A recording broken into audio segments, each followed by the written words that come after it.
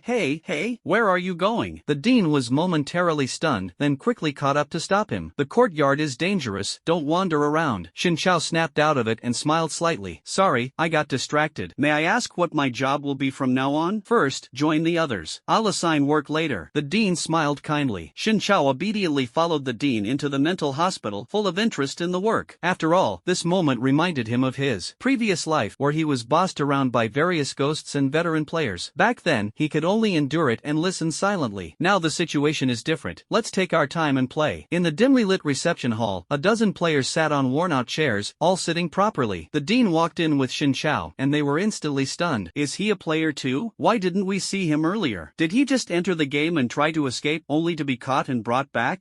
He must have a screw loose. I just checked. The iron gate is covered in barbed wire. If he climbs up, his hands will end up like a pincushion. Where could he possibly escape to? They whispered about Xin Chao, all assuming he was a deserter. Deserters are common in the game, but they never meet a good end. Without exception, they always end up backfiring. It's better to just obediently follow the NPC's instructions and complete the tasks. Maybe it will be over in a few days, and I can get a considerable reward. Xin Chao listened to their discussion, his expression unchanged, but he felt faintly displeased inside. After all, I clearly came in normally, said nothing, did nothing, and suddenly got labeled as a deserter? This is clearly an insult to my character. It is estimated that it will continue to affect my gaming experience, and we definitely won't be able to play our own games peacefully without interfering with each other. At this moment, a burst of a rough man's crying suddenly came from the corridor nearby, startling everyone. It's starting again. Wait for me, I'll go check on that bastard. The dean cursed, gave a few instructions, and then left the hall. After confirming the dean had left, the people sitting together suddenly became lively, quickly gathering around a burly middle-aged man and whispering among themselves. Sitting in the corner, Xin Chao didn't understand what they were doing, nor did he care about what they were discussing. However, he could guess that the middle-aged man being surrounded was probably the leader of their group. The reason he became the leader is most likely because he cleared the dungeon and has team-leading experience, which led everyone to team up with him. Hey, come over here. A young man with an arrogant expression suddenly turned around and waved at Xin Chao. Hurry up. Don't just stand there. Were you scared stiff just now? Xin Chao didn't move. The young man impatiently urged him on, even teasing him about the deserter title he had just been given, which made the people people nearby stifle their laughter. Coming. Xin Chao looked embarrassed, saluted, and walked over. Sure enough, a coward. Sai probably can't lead the team. The young man saw his reaction and said with a bitter smile. Xin Chao stepped forward and directly slapped him. The young man let out a miserable cry and almost fell in the crowd. Seeing Xin Chao's cheeky grin, the young man was furious, jumping up and down in rage, pointing at his nose, ready to curse. The words were just halfway out when suddenly there was a feeling of air leaking from the mouth. Covering the cheek, the tongue licked the gums. Gone. All gone. Only 3 teeth left on the upper and lower rows. This guy knocked out all my teeth. How is that possible? It was just one slap. For a moment, he was utterly perplexed, his mind heated up, and his face instantly turned bright red. Fury erupted like a volcano. However, in the next moment, the fury was subdued by the swelling of his cheeks and the blood-soaked gums. Pain proves that sometimes it can make people lose their sanity, while at other times it can make them calm. The young man belonged to the latter at this moment. He sat down covering his face, glanced at Xin Chao with tears in his eyes, and never looked back. A few seconds later, he lay on the chair, his body trembling slightly, unsure whether it was from pain or crying. The smiles on the faces of those in the back row froze instantly at the sight. Watching the young man being knocked down with his teeth scattered all over the ground, then glancing at the young man lying there with tears streaming down his face, they were completely dumbfounded. They never expected that, instead of laughing at the deserter, it would turn into a joke about the young man. However, if that slap had landed on their faces, it would be lucky if they didn't pass out. What on earth is all that noise over there? If you don't want to die, hurry over and listen to me, the middle-aged man leading the group said impatiently. He had been too engrossed in his conversation with the front row to notice the commotion earlier. Xin Chao moved closer to the crowd, and the people in the back row, without saying a word, immediately made way for him. He smiled as if nothing had happened just now. The leading middle-aged man saw him and immediately said, "You're the one who ran away just now, right? Come closer and listen to me. What do you want to say?" Xin Chao asked curiously. The middle-aged man's companion immediately roared, "Don't interrupt Brother Chang while he's talking. Shut up, listen carefully, and don't hold us back. Do you even know what your identity is?" Another person, burning with anger, gave Xin Chao a shove. The next moment, both of them were slapped in the face simultaneously. It wasn't the kind of slap that could be caught by the naked eye, only the crisp sound of 2 smack noises could be heard. Subsequently, the 2 people's teeth flew out, and their faces quickly swelled up. The usually composed middle-aged leader panicked at this moment and stood up. "I don't know," the crowd answered while quickly dispersing. Xin Chao had a sudden inspiration and immediately came up with an excuse. "I've read the strategy guide for this instance. It says there's an invisible ghost in the hall that usually doesn't attack proactively, but if someone makes too much noise and disturbs it, it will secretly slap them as a warning." The explanation was simple yet highly convincing. "So that's how it is, let's all keep our voices down." The voice of the leading middle-aged man immediately lowered, and those around him instinctively covered their mouths, even breathing cautiously. Only the few people in the back row and the 2 who had just been slapped directly stepped back, distancing themselves from the crowd. The people in the back row understood clearly, "Since you were hit, it has nothing to do with us. As long as I keep quiet, I won't get slapped." After the brief interlude, the leading middle-aged man first introduced himself to Xin Chao. "His name is Wang Jiqiang, and he has cleared 2 B-level dungeons and 1 A-level dungeon. His average rating is A-level, with strength sufficient to reach the peak of the ordinary level. He is truly a master, with considerable fame on the Kyushu Forum. This time, he was transported here while studying the replica of the Black Forest Psychiatric Hospital. The specific plan is very simple. Including you, everyone must give me half of their meal when getting food in the cafeteria after work starts. This food is not for me to eat, it's for the patients. The strategy guide says that serving the normal amount of food won't satisfy the patients. Only by players fighting among themselves and grabbing an extra portion can their needs be met. But I won't allow that to happen. I will enforce discipline to ensure that everyone makes it out alive in the end." Wang Jiqiang spoke firmly and righteously. Xin Chao immediately interrupted, "Isn't this hegemony? To put it bluntly, didn't you just take advantage first? And you even call it protecting everyone. The United States could really use someone like you." Xin Chao's lips twitched, his sarcasm fully evident. Wang Jiqiang remained silent. "Those who are capable should do more. I'm not like you all. I genuinely want to protect everyone. But first, I need to make sure the patients I care for are well fed and fine, so I have the energy to help you. You don't trust me, so there's no need for me to help. Sorry." He originally wanted to snap back directly, but when he thought of the invisible ghost slapping people in the hall, he immediately calmed down and said these words seriously. Xin Chao didn't respond, just smiled without saying a word. Wang Jiqiang turned around and ignored him, continuing to discuss with his teammates. "You really can't be helped. Isn't living good enough for you? Play by yourself and see how long you can last. To be honest, even if you make it out alive, you'll still be exposed online by Brother Chang's fans." A few people couldn't help but mock Xin Chao a few more times. Hearing the words exposed online, Xin Chao curiously asked, "Exposed online? Why do you say that? Don't you know this copy is in nationwide live broadcast mode? The person realized their voice was too loud and quickly covered their mouth. Xin Chao became even more enthusiastic, grabbed hold of him, and asked a few questions. Finally, the realization dawned. It turns out this instance is different from the previous two. It's a nationwide live broadcast. No wonder I didn't carefully check the type of instance earlier. So, does that mean there are quite a few of his hardcore fans cursing me right now? Xin Chao thought to himself, and sure enough, he was right. At this moment, Wang Jiqiang's diehard fans in the livestream had already started cursing. What's wrong with this guy? Acting so arrogant after being a deserter? And he still dares to talk to Brother Chang like that? Luckily, Brother Chang is a good-natured person, or he'd have been taken out already. He's done for, definitely done for. Without Brother Chang backing him up, he won't survive the night. Dare to go against my brother? I wish him an early death and quick reincarnation. Place your bets, place your bets. Everyone, guess what time this guy will die tonight and how will he be dismembered, or will his head be chopped off? All kinds of insults flew back and forth, filling the livestream with a suffocatingly toxic atmosphere. Even the rational viewers who wanted to argue back couldn't get a word in, as Wang Jiqiang's fan army was simply too massive, completely overwhelming the opposition. In the end, all the normal viewers left one by one, leaving the livestream completely deserted. On Xin Chao's side, he could vaguely sense a trace of hostility, clearly emanating from the other end of the livestream. In other words, this so-called live broadcast room isn't something intangible, but rather relies on some kind of medium or container to transmit our images? He wasn't angry. Instead, he became even calmer and bolder in his reasoning. Hint, that is indeed the case. The eye of surveillance is hidden in a certain corner of the instance. The system suddenly emitted a notification sound. Xin Chao's eyes lit up, and he thought, as expected, the eye of surveillance must be that broadcasting container. Great, I'll go shut down that live stream right now. This way, not only will no one be able to spread nonsense, but I can also protect my privacy. Besides, those fans not seeing Brother Chang in person and not knowing whether he's alive or dead will surely be driven crazy with anxiety, right? He smirked wickedly and immediately set off. Notification, the eye of surveillance seems to be on the second floor. No need for a reminder, I can already smell it. No, it's on the second floor, thanks for the heads up. The system had intended to offer a helpful reminder, but Xin Chao answered first. Wang Jiqiang and the others were stunned to see Xin Chao swaggering upstairs. The second floor was pitch black, without a single light, and they had just faintly heard the sound of something scurrying overhead. Even if they were offered 1,000,000 yuan, they wouldn't dare go up there. But he just casually strolled up as if it were his own living room? Could it be that he sought his own demise? After all, being abandoned by Chang, he must be regretting it to death, feeling like there's no way out. Who cares? His regret has nothing to do with us. It's better if he's dead, one less mouth to feed, and more for Chang. The crowd snapped back to their senses and continued mocking Xin Chao relentlessly. At this moment, Xin Chao had already reached a corner of the second floor corridor. Activating his night vision, he looked up. A palm-sized, round, bloodshot eyeball was seen floating in mid-air at the corner of the ceiling. Goodness, it was literally an eye. I had thought it was some kind of technological device like a surveillance camera. At this moment, the eyeball also turned in Xin Zhao's direction, showing a hint of reaction. It couldn't understand why Xin Zhao was here, staring straight at it. In the live broadcast, Brother Chang's diehard fans gradually stopped furiously typing on their keyboards because they realized that Xin Zhao, whom they had been mercilessly insulting, was now at the center of the live feed, looking up at them with that kind of smirk that didn't reach his eyes. In an instant, the live stream seemed as if the comments were locked. Not a single word appeared, and everyone's heart suddenly tightened. Is this really a coincidence or just a coincidence? How does this guy seem to have seen them through the screen? Logically, it shouldn't be possible. The live stream has been universally defined by governments worldwide as a supernatural phenomenon. It cannot be shut down, nor can its source be found, leaving it to broadcast bloody and terrifying scenes. Fortunately, some instances don't have live streams, otherwise, everyone would live in constant oppression. Ultimately, this must just be a coincidence, right? People held their breath, staring at Xin Chao on the screen, sweat dripping from his forehead, not daring to look away, fearing that if they blinked, he might crawl out of the screen and bite them. Thank you, boss. Interesting, I'm currently making eye contact with tens of thousands of people. Xin Chao chuckled inwardly. After all, he was so close to the watchful eye now, and his perception of the live stream room on the other side had become even sharper. Since that's the case, he couldn't just straightforwardly destroy the live stream room, it would be too dull. How about something fun to warm everyone's hearts, so they won't stay so irritable? Xin Zhao smiled faintly, slowly turned around, and left the live stream frame. Phew, it seems it really was a coincidence. Is this guy mentally unstable? What's he looking up at for no reason? Probably feeling isolated, after all, being ostracized by Chang and the others. He's definitely thinking about how to plead for forgiveness now. The live chat became lively again, with every comment revealing a sense of relief. However, the subsequent live stream footage kept switching to Wang Jiqiang and the others, but never never to Xin Chao. Due to the eye of surveillance, Xin Chao's whereabouts couldn't be found at the moment. Just a second ago, he was leisurely walking out of sight as if taking a stroll, but the next moment, he suddenly disappeared, as if he had evaporated into thin air. Damn, where is he? Did you guys see him? No, I didn't. Damn, could it be that a ghost got him? No way, he just left a few seconds ago. The barrage exploded again, and the tension that everyone had just managed to calm down rose to their throats. A sudden chill surged in their hearts, and an uncontrollable question emerged. Is he human or ghost? Could he really be a ghost, disguised as a human, just playing with Brother Chang and the others all along? That would be truly terrifying. After all that cursing, it turns out they were cursing a ghost? That's very possible. He was acting strange from the moment he appeared, brought in by the director, and Brother Chang and the others even said themselves that they had never seen him before. Someone analyzed seriously and posted a long barrage, which gained a lot of agreement. The topic quickly shifted, the sense of fear slightly diminished, and everyone began discussing whether Xin Chao was truly a ghost, even starting to place bets again. At that moment, Xin Chao's image reappeared on the screen. He was now standing in the restroom, with his back to the audience, facing the urinal. Oh, turns out he was using the restroom. No wonder they didn't switch to his screen earlier. But I remember it wasn't like this before. The live broadcast visuals weren't so particular. Everyone breathed a sigh of relief again. Xin Chao slowly turned his head, staring at the live broadcast screen just like before. The difference was, this time he stared unblinkingly at the screen. Wherever the image moved, his head turned in that direction. There was not a trace of expression on his face, and his eyeballs seemed almost ready to pop out. The audience was instantly startled by his gaze, their hearts seemingly skipping a beat. Damn, this definitely can't be a coincidence. He's really watching the live stream. At this moment, not only were the viewers terrified, but even the eye of surveillance was shocked. My main body has always been hidden in the corner of the wall, never moving. How could he know I was staring at him? Even though I deliberately avoided his gaze, he still kept looking at me? This is too strange. No one has ever been able to notice it. Even if they did, they couldn't possibly do something like this. Just as everyone was gripped by fear and confusion, Xin Chao suddenly unleashed his snake transformation skill. The neck immediately stretched out, and the pale, enormous face suddenly lunged toward the screen. The sudden jump scare attack caught everyone off guard, leaving no time to react. Instantly, all the viewers in the live stream were thrown into panic without exception. Some directly threw their phones away, smashing them to pieces. Some didn't throw their phones but were so frightened they fell to the ground. Others were scared, to the point of losing control of their bladder and bowels, crying and calling for their mothers, and some even punched their computer screens, shattering them. The number of viewers in the live stream room plummeted, and the popularity instantly dropped to rock bottom. Xin Chao reverted to his human form and sensed the surrounding atmosphere. The original hostility had dissipated, replaced by an overwhelming fear. It was obvious that he had scared away all of Strong Bro's diehard fans. Feeling better. No choice, you forced me. I'm actually not very good at seeking revenge online. Xin Chao smiled contentedly and walked out of the restroom. Then he returned to the corner of the wall from earlier. That's right, it wasn't over yet. He had to close the live stream first. Looking up at the eye of surveillance, he saw that its blood vessels were even more pronounced than before, its eyes bloodshot, as if filled with blood. Upon closer observation, he could sense that it was filled with fear toward Xin Chao. You were scared too, ha? Ha ha. Xin Chao couldn't help but laugh out loud, fully aware that this was blatant mockery. But the eye of surveillance was already powerless to resist, paralyzed with fear. Xin Chao pulled out a hemp rope, casually swung it, looped it around the eye of surveillance, and gave it a sharp tug, pulling it into his arms. Xin Chao mumbled to comfort it. Then, he suddenly threw the eye of surveillance to the ground. Smash! He stomped it to pieces. The live stream room instantly erupted with explosive sounds, followed by the deafening static noise of a TV snow screen. On the other side, the terrified person had just gotten up when their ears suffered again, causing them to collapse with a wail. Xin Chao casually wiped the blood off the soles of his shoes on the ground, preparing to go downstairs. Suddenly, a burst of sneaky laughter came from behind. Judging by the feeling, it was a small creature about half a person's height. Just from the laughter, one could guess the other person's mischievous personality, even a bit unruly. Xin Chao turned back with a joking tone, and the little creature in the shadows instantly slipped away. Hey, kid, where did you run off to? Another voice came. It was the dean's voice. Xin Chao didn't see anyone, only the sound echoing in the corridor. Whoosh! Why did you come upstairs? The next moment, the dean suddenly popped out from outside the railing beside Xin Chao. With both hands resting on the railing, only his head was visible, and he suddenly shouted, "Here." He didn't mean anything else, he just wanted to startle Xin Chao. Oh, so it's the dean. Xin Chao remained calm and even reached out to catch him. Why did you climb up here? Be careful not to accidentally fall. I was just taking a shortcut. I was worried it might be dangerous for you to go upstairs. The dean froze for a moment, stammering as he replied, while muttering to himself that this kid was really bold. How was he not scared of me yet? Xin Chao naturally understood what he was thinking and directly activated his aura of arrogance. Instantly, the dean felt his blood pressure spike, his head pounding as if it would split, his body weak, and his hands loosened, almost causing him to fall from the second floor. The next second, Shinchao timely appeared, grabbed him, and slowly pulled him up. Ah, scared me to death, oh my goodness. The dean lying on the ground was breathing heavily, his face pale. What exactly happened just now? Why did he suddenly feel a wave of weakness? Although it was a bit embarrassing, luckily this kid was here. Otherwise, with that weakened state just now, falling down would definitely have resulted in a severe concussion. Kid, thanks for helping me just now, but I have to criticize you, don't run around recklessly next time. Got it, I was just going upstairs to use the restroom. Without much thought, the director led Shinchao back downstairs. Wang Jiqiang and the others were a bit dumbfounded at this moment. This guy actually came back alive? They had thought the director went upstairs to collect a corpse. They clearly heard a sound earlier that resembled a head being crushed. How strange. Once everyone was present, the director began assigning tasks. He didn't call out names or give orders. He simply took out a row of number plates and neatly arranged them on the table. Choose for yourself. Card number 1 corresponds to patient number 1, and so on. Oh, by the way, I took card number 2. That patient has disappeared somewhere, probably hiding and having a good time now. The work isn't tiring, mainly taking care of the patient's daily needs. The daily wage is 50 ghost coins, and you can collect your pay here at 8 p.m. every night. The director spoke sincerely, without making anyone feel uncomfortable. Wang Jiqiang and the others exchanged glances, then immediately went over to grab number tags in an orderly manner,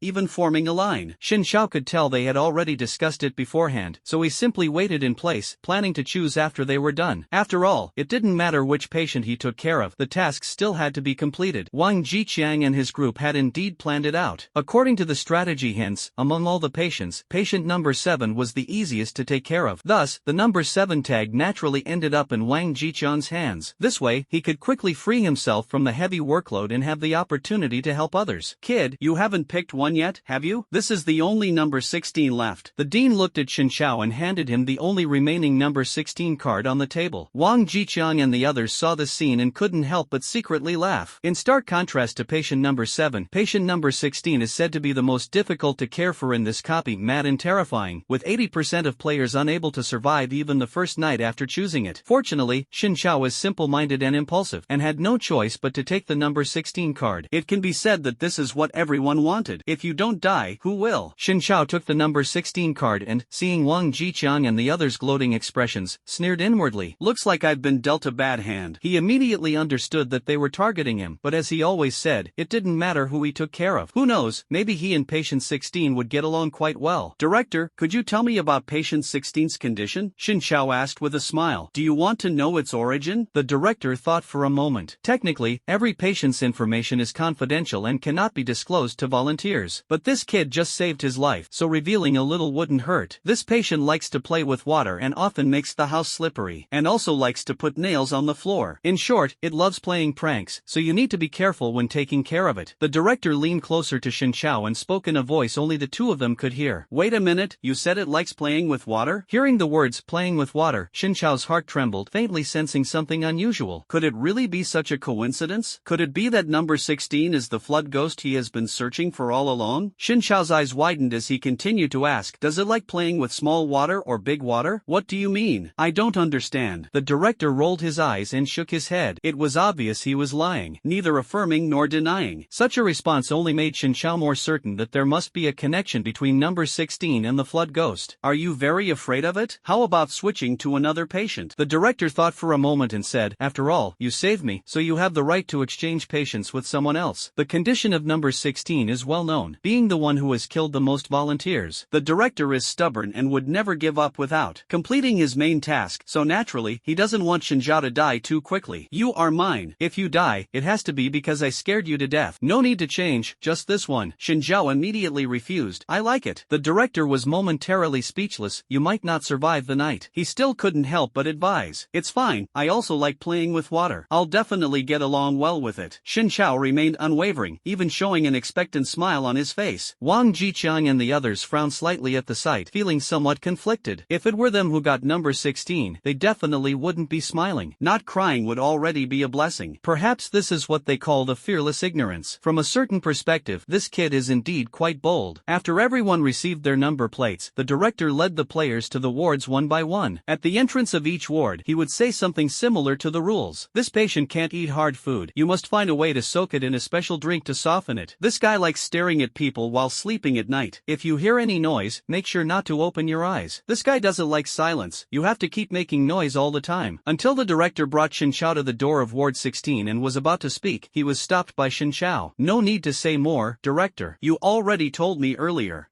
Don't you want to hear a bit more? No need, you can leave. Shinchao gently pushed the director aside and closed the door to the ward. The director stood frozen in place for a full 3 seconds, took a deep breath, and sighed with a mix of helplessness and irritation. What on earth is wrong with this kid? Not only did he happily accept number 16, but he also seemed overjoyed about it. While others are begging me on their knees for more advice, he's afraid I might say too much? Could he really be thinking about suicide? Forget it, I can't deal with this anymore. The ward was pitch black. Shinchao turned around, took 2 steps forward, and heard the sound of his feet stepping on water. The floor was very damp, but for now, there were no nails in sight. The ward was spacious, with over a dozen beds. Though old, it exuded a sense of luxury. He activated his night vision and immediately spotted patient number 16, a short creature with the appearance of a fish-like monster. So familiar. Shinchao immediately thought of that little thing on the second floor that had been spying on him earlier. For now, he couldn't detect the scent of the flood ghost on it. The truth would probably only be revealed when it activated its skill. The merman was right next to Shinchao at this moment, grinning mischievously, moving extremely subtly, clearly trying to startle him. Why does everyone love scaring people? Isn't it boring? Shinchao shook his head slightly. Suddenly, a shout, Yaha, what a coincidence. The merman was instantly startled, his eyes wide open. You know me? How could I not? Weren't you the one spying on me in the second floor hallway just now? Shinchao's face was full of smiles as he walked over and gently patted the merman's head as if he were a child, only to find his hand covered in sticky liquid. At the same time, the merman shuddered in fright. How on earth did this guy discover me? Wait, how does he know it was me spying on him from the second floor? Although he couldn't figure it out, the merman didn't dwell on it. Thank you, no problem, the prank has only just begun. Haha, you touched me just now, didn't you? Well, say goodbye to your hand. Shinchao felt something unusual about the sticky liquid on his hand and immediately scanned his own condition. Deep sea merman toxin effect, but it has been resisted. Resist. Your current poison resistance attribute, 3,500%, which is 34 times that of an ordinary person. The flesh of the serpent god recently increased your poison resistance by 1,000%. Goodness, previously the blood was dripping bit by bit, but now it's not even dropping at all. I still have to thank the snake god for doubling his poison resistance. Otherwise, I would have already been suffering from the agony of poisoning. Afterward, Shinchao glanced at the merman again. Name, Merman. Strength, peak danger level. Introduction, patient number 16 of the Black Forest Psychiatric Hospital, one of the most difficult patients to deal with. Enjoys tormenting others and playing with them until they die. A year ago, by chance, picked up a small toy, which made their pranks even more insane. Skills, Toxic Body LV50, Slippery LV80, God of Pranks LV70. Toxic Body LV70 carries poison all over the body. Touching them will result in immediate poisoning. Mild cases cause rapid decay of the touched area, while severe cases lead to a painful death within 8 hours. However, if the poison individual touches them again for more than 5 seconds, the toxin will be absorbed and neutralized. Slippery LV80 secretes mucus all over its body, with an 80% chance of escaping from the enemy's grasp. Prank God LV70, a skill exclusive to Murlocs, it allows complete silence during lurking, hiding, and ambushing, even achieving a semi-invisible state. Additionally, during attacks, sneak assaults, or chaotic battles, it sprays chili water to weaken the enemy's vision. These 3 skill settings are quite interesting and highly destructive. Not to mention ordinary people, even Wang Jiqian wouldn't last long against it. However, it seems that 2 of the skills have been cracked by him, leaving only Slippery unbroken. Depending on the situation, give it some face first and don't grab it directly into your arms, otherwise, the child might become introverted. Oh, right, that's not the main point. What exactly is the little toy mentioned in its introduction? Shinchao thought about it, looked around, but didn't see any little toy. What is your little toy? Can you show it to me? Shinchao asked straightforwardly. The merman was stunned upon hearing this and immediately pretended to know nothing. What little toy? Human, you've got me confused. Shinchao smiled faintly. Then let's play a little prank game. You lost, so take out the little toy. The merman's heart skipped a beat, both excited and hesitant. Woo. Thinking to himself, how dare you play a prank on me? Isn't this just trying to make me laugh? And you still dare to show off in front of me? He. Buddy, the prank actually started a long time ago. The merman laughed out loud. Don't you feel a bit uncomfortable in your hand? No, not at all. Shinchao answered nonchalantly. The merman still wore a smile and shook his head. Impossible, you're pretending. Shinchao spread his hands helplessly, looking as normal as could be, almost unnaturally so. The smile on the merman's face slowly disappeared. Impossible, this is impossible. It immediately walked over to Shinchao, picked up his hand, hand, and examined it carefully, but there wasn't a single trace of decay, completely different from the previous humans. You're not human, you're a monster. The merman stepped back 3 paces, trembling as he spoke. Shin Chao immediately responded, "What monster? I'm just old Sunday. I'm just an ordinary volunteer, working here only to earn $50 a day." Listening to Shin Chao's very genuine tone, the simple-minded merman breathed a sigh of relief. But it wasn't foolish either. It understood that Shin Chao was by no means an ordinary person, but definitely much more formidable than regular people. Perhaps not as strong as itself in terms of power, but his poison resistance was absolutely maxed out. "No problem, the pranks can continue. The advantage is mine." The merman smiled faintly and instructed, "Uncle, could you help me turn on the light? It's too dark here, I might trip while walking. If the dean finds out I got hurt, you might not even get your $50 of wages." These words were clearly a calculated move, an overt threat. Previously, some people had indeed been so frightened by this tactic that they retreated step by step, eventually driven to a mental breakdown and jumping off the building. But this time, the one facing it was Shin Chao. Shin Chao replied with just one word, then walked toward the light switch on the wall. Looking at the worn-out switch, he instinctively scanned it. An old power switch, the internal copper wires are starting to leak electricity, and it was just splashed with water. A slight touch could very likely result in electrocution. Obviously, this was also one of the merman's deadly pranks. But still, as I said, this is Shin Chao. He didn't bother with anything and directly reached out to press it. Snap! Electrocuted. Huh? The merman saw this scene and jumped up cheering. But then he noticed that Shin Chao had returned unscathed after pressing the power-off switch, and he was instantly dumbfounded. "What do you mean electrocuted? There's no electricity at all," Shin Chao said, looking at the merman. The merman froze for 3 seconds, then shook his head abruptly. "Impossible, there's definitely electricity. Several people have tried before." "Nonsense, there's no electricity at all," Shin Chao said seriously. "I'm an electrician. I can tell if there's electricity just by touching it. Try it if you don't believe me." After speaking, he extended a warm invitation. The merman quickly waved his hands. No, this thing is no joke. A slight mistake could cost it its life." It had accidentally experienced it once before and only then realized how powerful electricity could be. Shin Chao noticed its fear and immediately revealed a wicked smile. Advancing when the enemy retreats, he played his cards well. "You're someone who pulls pranks, and you're afraid of this? Come on, just try it and you'll see." Shin Chao directly reached out, trying to grab the merman's hand. The merman immediately turned and ran, darting around the room in chaos, moving as fast as a mouse. Shin Chao didn't chase after it, just stood quietly in place, watching it run around. You can't catch me, you can't catch me," the merman muttered smugly. Although it had lost to this guy several times earlier, those were just pranks. When it came to real strength, it didn't believe it could be outmatched. With the skill slippery, only if someone managed to catch it would it truly admit defeat. Just as he was feeling triumphant, he suddenly felt the ground vanish beneath his feet, and his view shifted. No matter how hard he ran, it felt like he was running in place. Looking up, the merman found himself face to face with Shin Chao. Glancing around, he realized he was already being held in Shin Chao's hand. "What's going on? I was running so fast, how did he still catch me? And he clearly didn't even move just now." As Shin Chao silently carried him toward the fire shut-off switch, the merman was so terrified that his shape started to change. "Slippery! Help me! Why hasn't it triggered yet? Is this stupid skill broken? What is going on?" At the critical moment, the merman finally couldn't hold on. "I'm sorry, I lost.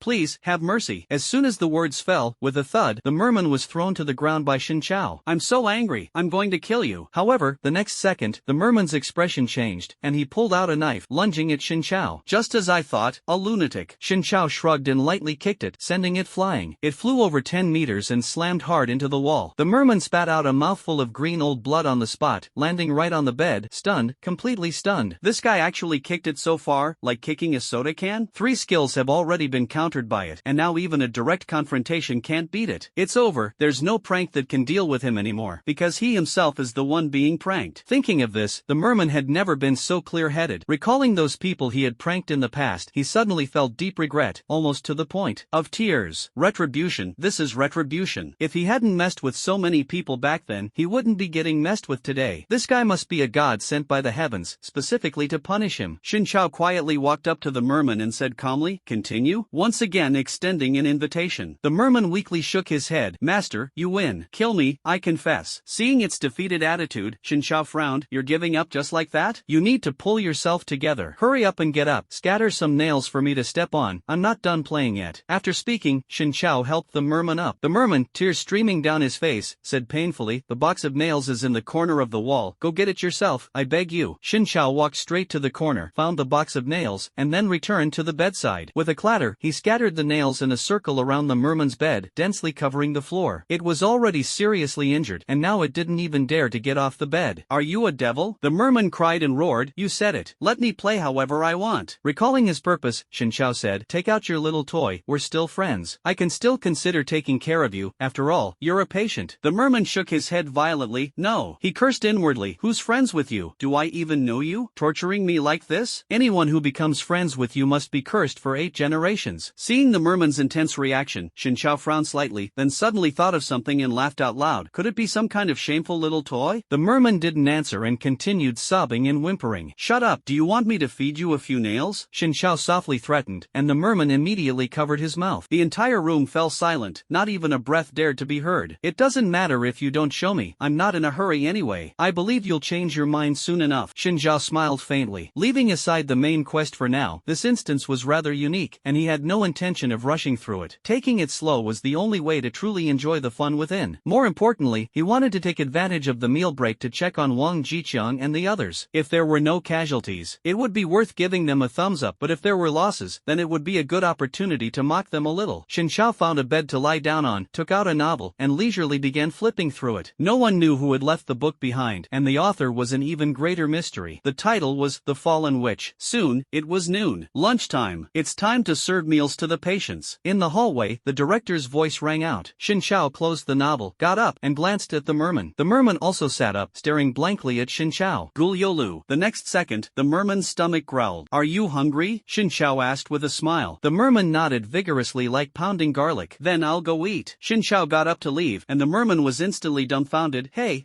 what are you eating for? I'm the one who's hungry. Can you eat on my behalf? Shinchao stopped in his tracks, turned back, and said calmly, I can. If you don't get me food, I'll tell the dean that you abused me. The merman immediately resorted to threats, knowing he couldn't handle Shinchao on his own now. However, Shinchao only responded with one word, pushed the door open, and walked straight out. The merman was completely dumbfounded, standing frozen in place for at least 5 seconds. If this guy doesn't get food for him, he'll really starve to death. He already doesn't get enough to eat every day, and now he's stuck with a lunatic taking care of him. It's over. This guy isn't afraid of the director at all, and he doesn't even care about the 50 ghost coins a day salary. I must be close to death. The more he thought about it, the more hopeless he felt. The merman buried his head in the pillow and began to sob softly. Shinchao came downstairs and saw the director counting heads, preparing to take everyone to the cafeteria. Your lunch on the first day is free, but after that, there will be a charge. Don't complain about the lunch here. Our hospital's conditions are like this, but I estimate that in about 50 years, there will be some improvement. The director led everyone while rambling on about the food situation. Everyone listened with gloomy expressions, not knowing what to do. They had initially thought meals would be provided for free, but it turned out not only were they not free, but even the quality of the food couldn't be guaranteed. Fine, they could endure that, but could the salary at least be a bit higher? 50 ghost coins a day, this was outrageous. Even electronics factories weren't this exploitative. As for Shinchao, he wasn't worried about food at all. Don't ask why, just know that he came fully prepared, with an abundance of supplies and a variety so extensive it was uncountable. He could eat whatever he wanted and drink whatever he liked. At the cafeteria, the director first led everyone to the window designated for serving food to patients, lining up at the front himself, with the others following behind. Clearly, the director ate the same food as the patients. The food preparation process was extremely peculiar, resembling a paste and appearing blackish red. The ghostly cook responsible for serving the food was vigorously stirring the paste in the pot with a large ladle. With each stir, one could faintly see bones, insects, and rat carcasses mixed inside. Wang Jiqiang and the others at the front of the line witnessed this scene, suppressing their nausea, swallowing hard, and furrowing their brows into an inverted V. The ghostly cook served the director a bowl, and the director picked it up and took a deep sniff. The taste is great, still as healthy and delicious as always. He smiled, carried his lunch to the table nearby, sat down, and began eating large spoonfuls. Next, it was Wang Jiqiang's turn. He handed his bowl to the ghost chef. The ghost chef gave a mysterious smile and only filled his bowl halfway, forming a stark contrast to the dean's nearly overflowing bowl. But Wang Jiqiang showed no sign of hesitation, said nothing, and even smiled as he thanked the ghost chef. Subsequently, the others also received half a bowl of rice and gathered around Wang Jiqiang to share their portions with him. Wang Jiqiang, without hesitation, took out a large plastic bag and swiftly packed the rice into it. At first glance, the contents of the bag looked no different from vomit. The director witnessed the entire scene but said nothing and did nothing. Instead, he noticed Shinchao sitting in the corner, frowned slightly, and walked over with his bowl of rice. Why didn't you go get some rice? Sat across from Shinchao, the dean asked in confusion. Oh, he already ate. Shinchao Chao responded indifferently. As one of the interrogation methods, this meal was clearly not going to be rated. Has number 16 already eaten? How is that possible? The director scratched his head and asked in confusion, could it have secretly hidden some snacks? It didn't hide any, but it did eat some snacks. I gave them to it. We just met, but we hit it off right away and became good friends. Xin Chao smiled, spouting nonsense with a serious face. Oh, really? You actually became friends? The director's eyes widened in disbelief. It was conceivable to get along with other patients, maybe even make a friend. But to claim friendship with number 16? That was pure fantasy. That guy was so difficult to handle that even the director himself could barely manage him, and only a good beating would keep him in line. In the director's view, the only way to befriend number 16 was to be tough and beat him into submission. All that talk about kindness and goodwill? It simply didn't work on him. But the problem was, this kid didn't even look as strong as the director. How could he possibly stand up to number 16? That guy was one of the strongest among all the patients, which was precisely why he was so hard to control. With this in mind, the director immediately asked Xin Chao how he managed to befriend the merman. Xin Chao directly refused. It's confidential. I have a unique way of making friends, and I can't disclose it. After being pressed for a few more questions without getting the truth, the dean could only cast a disdainful glance at Xin Chao, turn away from his seat, and walk toward the food counter to ask the ghostly chef, is there still some leftover food in the pot? Serve it to me. Wang Jiqiang and the others had already received their lunch, a steamed sweet potato. Bland in taste and hard to swallow, it was pure torment. If you didn't eat this, there was no other food available. The food sold in the store was unaffordable, and no one had the means to bring their own. Even so, some people would rather go hungry and desperately curry favor with Wang Jiqiang by giving their sweet potato to him. Brother Chang, here you go. Brother Chang, mine too. Wang Jiqiang looked at the row of sweet potatoes on the table and nodded with satisfaction.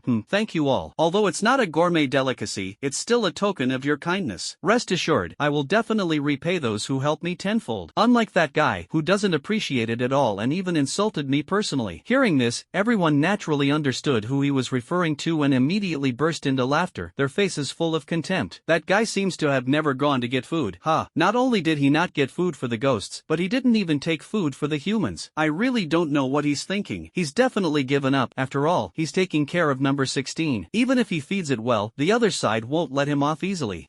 So pathetic. He had the chance to team up but insisted on being a lone wolf. Exactly. Does he really think that just because he knows a bit of strategy, he can go solo? I heard he even wants to get on good terms with the dean. What a joke. In this dungeon, no one can trust that scheming dean. Everyone teased Xin Chao recklessly, as if every word was a hellish joke about him. Especially when it came to eating, they had already started betting on whether Xin Chao would follow the true fragrance law and immediately go claim his sweet potato.